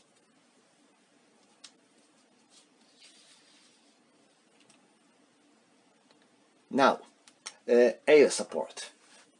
Attacker is calling for his air support, and he calls for his best planes available. Su-30 and Su-25. So let's roll. We have a headquarter here, so we are using our basic detection of the 7, and we have -1 because we have headquarter. So 6 on the column of 6, that's a detection. So they are detected. So I am rolling for SAM here, nothing, and AAA 4, nothing. And now for this one, for SAM, that's 5 on SAM value of 6 and -1, so that's 4. So that's +1. And now for AAA, that's nothing. So we have 2 and 3. So that's 5. So we had -2, and now we have, sorry, we had +2, so now we have -3. Next, defender. Defender is calling for his thunderbolts. And I am rolling for detection. They aren't detected, so they provide 2. So that's 3, so that's -1. And now I am calling for my naval support. That's 2 and 3. So I have 5. So that was -1, so now -6. So we have 1 to 2 and -6. Well, this is going to be suicidal attack, but let's see. Oh.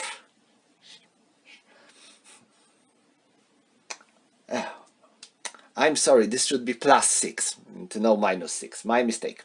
Sorry, so that's 9 plus 6. So 9 plus 6, that's 3 to 1. So attacker takes 3 losses. So 1, 2, and 3. This brigade is eliminated. And defender takes 1 loss. So this battalion is eliminated.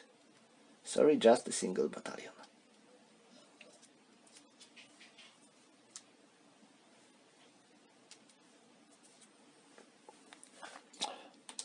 So 2 victory points for the allied player for eliminating an enemy brigade, and 1 victory point for non-allied player for eliminating enemy battalion. And these planes are coming back to Flown.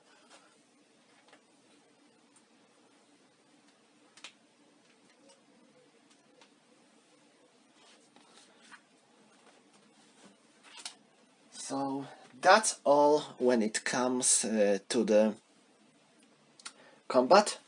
Nope, that's not all. I have one more combat to resolve here. This brigade is going to attack this headquarter. So that's 2 versus 2, because headquarter has its own defense of 2. And now that's 1 to 1 when it comes to the basic odds. 6 versus 7, so that's -1 in favor of the defender. And any other modifiers are here. Yeah, we can call for air support. Attacker still can do so, and they are calling for their Su-22s. Defender hasn't any more planes in the air, so I can't send any support because my ready boxes are now completely empty. So now let's roll for detection. They are detected.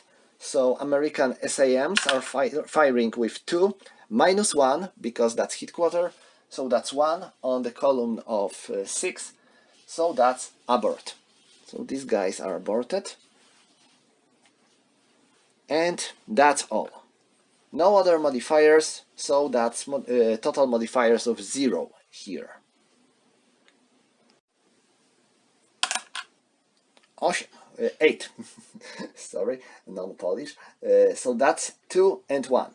So defender takes 1 loss, attacker takes 2 losses. So this brigade is eliminated. Allied player gets 2 victory points, but his headquarter is now reduced. That's bad. I am not making any more attacks with non-allied player, so that's the end of the basic movement and combat phase. We are going into isolation surrender phase. We don't have any units marked with isolated, so we don't have to roll for any isolation. And now place isolated markers on any units that cannot trace a path of land hexes free of enemy unit ZOT to the friendly supreme headquarter or supply source. And this is true for all these American units here. So I have to mark them as isolated. Here, here, and here. And the same is... Oh, sorry. No, they are not. Like I said, they are in supply until the end of the turn. So I don't have to do it. Sorry, my mistake. And for this unit, they can trace a line of supply because there is a city, and cities are considered to be a supply sources. Another thing I forgot about is to place pending control marker here. Okay, so that's all. Now we are going into reorganization phase, and this is going to be another long phase. So first, we have to rotate all our helicopters, so they are now back in fully available form. Next, we are doing the same with our headquarters that are marked with no strike markers. If any of our headquarters are marked with strike markers, like here, they can be only rotated once. But this one isn't rotated, wasn't rotated at all. So do I have any other headquarters? Yeah, this one and that one. Alright, so that's all. Now, we are going on to board, and there's going to be plenty to do there.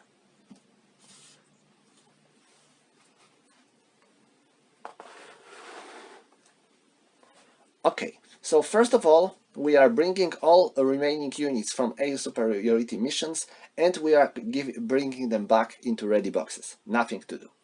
Next, all our units in the flown boxes are brought back to the ready box. Like I said, we have plenty of them because we were flying very actively.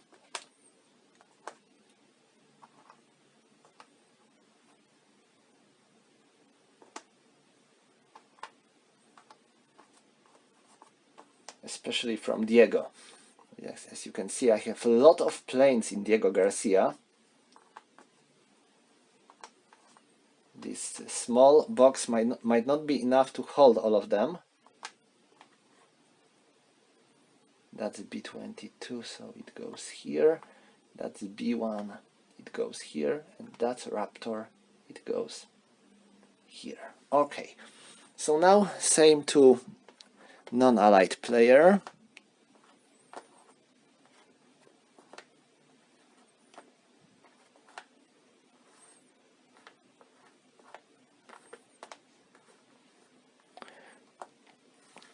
Non-allied player might have a problem with the fighters in the next turn, as you can see. But now let's go to our carriers. And now, next step is bringing units from recovery box, and I have one of them here, so I need to make a roll. That's 6, so it's moved to flown. Next, we have to make a rolls for each unit in abort box. So first here, 9, that's flown, and 3, that's flown. Now, there is a lot of them in abort, so let's make a roll. 1, 2, 3, so they are all going into flown. Next, 1, 2, and 3, so this one goes to ready, these 2 into flown, and these 4, 1, 2, 3, and 4, so they are all moved to flown. Alright, so that's all for the AO units, and we now know which of them are going to be available in the next turn and which are going to remain in the flown. So that's all for our AO units. Next, move all the special units, special forces back into available boxes. Alright. Reset air mobile points, so we can remove our air mobile points used markers. Next, conduct clearing operations. We have a couple of clearing operations to be made. First, here. So now I can reveal this marker, finally. That's 4.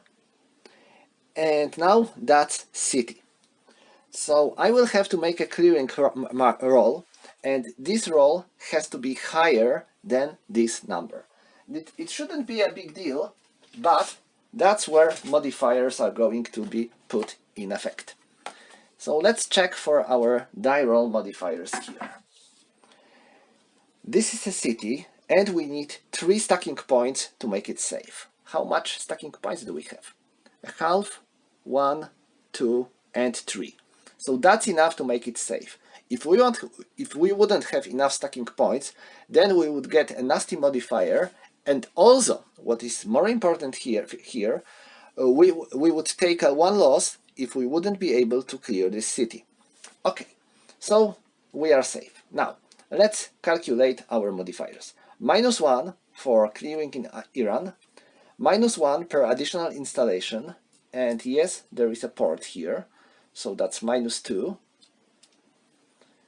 -1 for clearing from amphibious assault. No, because we are not clearing from amphibious assault. We made an amphibious assault on this hex and then we attacked this city, so no.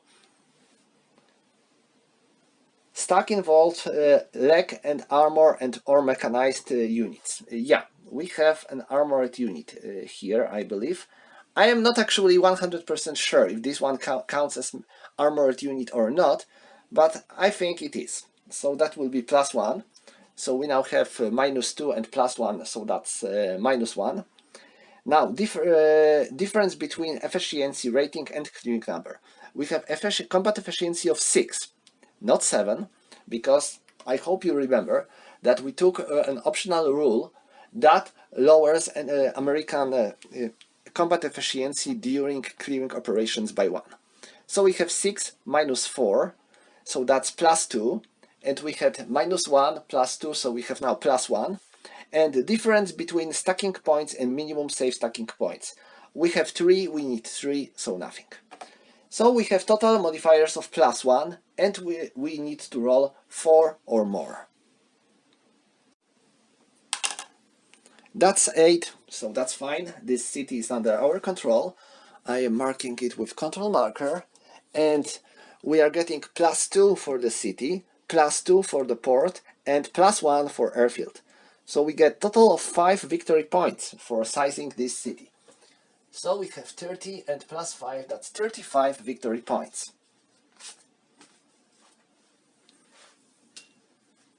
Next, let's go here. We have 2 more clearing operations around. First for the island of Siri. Oh hell, that's 6. I feel bad. So now, clearing operation. This is an island area, and it requires 2 stacking points to make it safe. We have 1. So this is not going to be safe operation. If we would fail, we will take 1 loss. So now, let's make it. This is an Iran, so we have +1, -1, sorry. We made paradrop here, so that's, sorry, air mobile movement, so that's another -1, so that's -2. We have combat efficiency of 6 versus combat versus 6, so that's 0. And we have stacking value of 1, and the safe stacking is 2, so we have another -1. So we have -1, -2, -3, -4. Now, okay, I know this is going to be failure, because I can roll as much as 9, and let's make a roll. I rolled 9. Let me count again. Maybe I was incorrect somewhere. So -1 for Iran, that would be 8. -1 for air mobile movement, so that would be 7.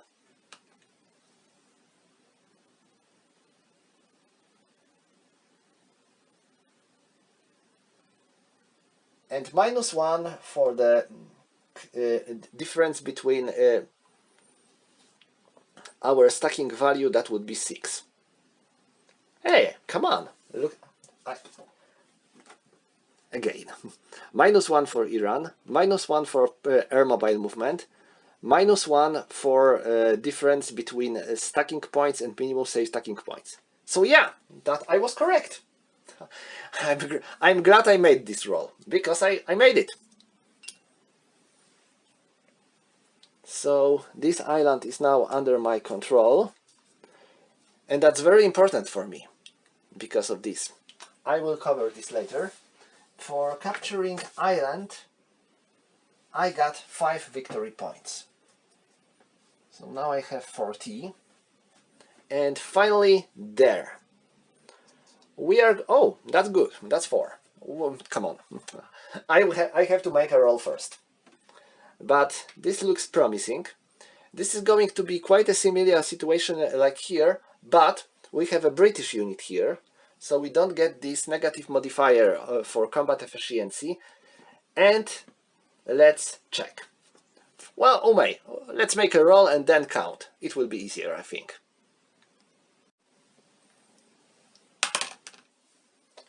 Okay, so -1 for clearing in Iran, that's 4. -1 for air mobile movement, so that's 3. +3 for efficiency minus number, so that's 6.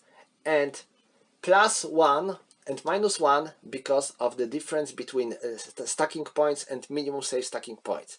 So that's 5. So we have 5, we needed 4, island is captured. and another 5 victory points for us. So now that's 45. And another 2 petroleum facilities controlled by allied player. That's the most important thing here. So that's all for the control here, but that's not all when it comes to the area control, because we hold this petroleum facility, so that's plus 2, and we sized city and airfield, so that's another plus 2. Okay.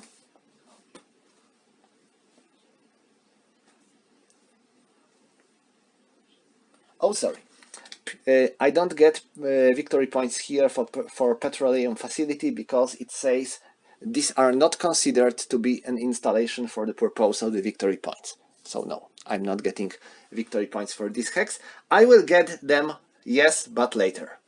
So that's all for the area control. Yeah. So next thing that we have to do is remove all the detection markers from the board. So here, there, and all of them. Next, remove all the strike 1 markers from the board. So this one, and now there is a couple of them. 1, 2, 3, 4, and 5. Now rotate all the strike 2 markers on the strike 1 part, on the strike 1. We haven't any. Next, players can spend their supply points to repair their damaged installations, airfields and trucks. So, allied player spends 2 victory points for this airbase, and 2 victory points here. And I'm going to mark them with under repair. Why? It is quite important to remember that a non-allied player get 2 victory points for destroying each of these air bases, but he can't get more of them until they will be fully repaired. So if he will make another strike and he will destroy them again before they will be fully operational, he won't get additional victory points. So that's quite important to mark them as under repair. And now that's 2 victory points. Sorry, 2 supply points for each, so that's 4. So we have 26, so now we have 22. And now non-allied player. He spends 2 victory points, 2 supply points to increase his SAM level by 1, and same for detection. You can't spend more than 4 supply points for these tracks in total. So that's 36. Next, I am spending 4 supply points here, and I don't think I need this airfield. So no, and this is also marked as under repair. So these are 2 supply points. And finally, I am spending 1 patrol boat point to increase my Gulf of Oman patrol boats track to 1. So that's all. I'm not making any more actions when it comes to the repairing. Now I have to check if any of my areas hold destroyed or strike 2 markers. No such situation around. So that's all. We are going into reinforcement and replacement phase. And now, first, our reinforcements. We are going to get some, because now Saudi Arabia and United Emirates are joining our cause. So we are getting their forces. So first, from Saudi Arabia, we are getting their special operation marker. We are getting their airborne brigade, their airborne limit, and their air force, which is pretty good. 2 F-15s, 1 Tornado and 1 Typhoon. So they are all going into Saudi Arabia box.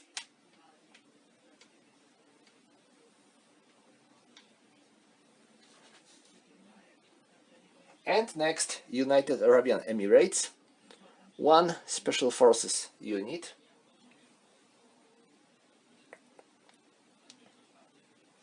2 rather weak infantry brigades, and Air Force including 1 F-16, 1 Eurofighter Typhoon and 1 Mirage. Nothing impressive, but it won't hurt to get some. Alright, so that's all when it comes to the allied our allies. And now let's check for allied player regular reinforcements. I believe we have known in the turn 1, save to some points. There is a very handy reinforcements sheet in the game, and we are in the turn 1 in the tactical surprise, so we don't get any units in the game turn 1, but please notice this one. If we have such an information like a game turn 1 plus, it means that every turn starting with game turn 1 we are getting 1 supply point. Same goes for France, and same goes to Commonwealth, and they are all both only on the intervention level of 1. And we have France on the intervention level of 1, so we get this supply point. We have Commonwealth on the intervention level of 4, so we get all of them. So yes, we are also getting this supply point. So we have 2 supply points from our allies. That's good. And from United States, starting with game turn 1, we are getting 2 supply points. So that's 26 again. So we have as much as we had at the beginning of the game, and now in the game turn 1 we got no reinforcements. Sadly, nothing. Now, non-allied player. 1 supply point and 1 ballistic missile point, and 2 ballistic missile points. So 1 Chinese supply point and 2 Iranian ballistic missile points.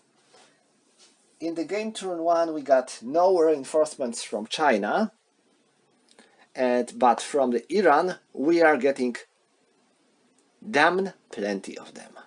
All these units are arriving. So I'm going to bring them now. There is a lot of them. Really, this is crazy how fast they are mobilizing. It's like some kind of Zerg rush.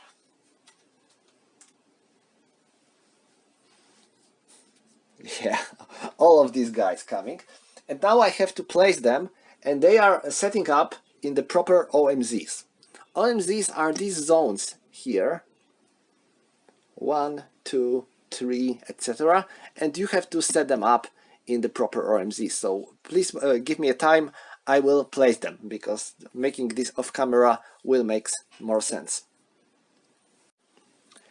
So here they are, as you can see, here, there, there.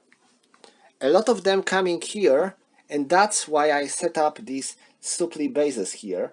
So they will have some supply when they will be moving, and even there. So big number of them.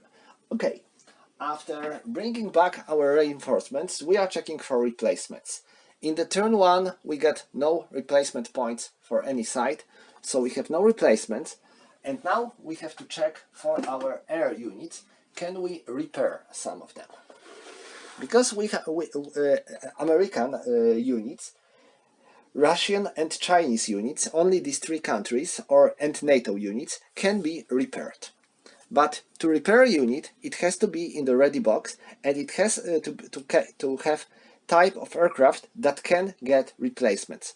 So I have these Thunderbolts here, and I need to check if A-10 is in the replacement table. USA A-10, it is in the replacement, so I can spend 2 supply points to repair this one, and it's now moved to flown. All my other units are fine, safe to this Mirage, but they belong to Qatar, so they cannot be repaired. Now Chinese player. He has Su-35, and Su-35 is not among the ones that can be replaced. Su-30, it also cannot be replaced, and J-16. And let me check. J-16 also cannot be replaced. So sadly, none of these three units can be replaced. And these guys are J-10, so they are among the ones that can be replaced, but they are in the flown box, so they cannot be replaced. Okay, so that's all. Another thing I can do is to consolidate my air units. If I have two air units that two classes and they have share the same type of plane, they can be joined together and create one strong unit. But I haven't such situation anywhere around. So nothing to do here. And the final thing I need to do is to check if anti-submarine warfare level or submarine threat are going to change. And I believe they can change because one of the naval unit of non-allied player was eliminated. Let me check if this is going to affect anti-submarine warfare. I believe it is, but I'm not 100% sure, so that's something that I would better try. Okay. Every time a friendly naval unit arrives at reinforcements, each time a friendly naval unit receives X result. Yeah, and Chinese naval unit get X result, so a non-allied player submarine threat level is reduced by 1. And -1 friendly controlled port is captured, and yes, that happened also because we were able to capture a port of Yask. So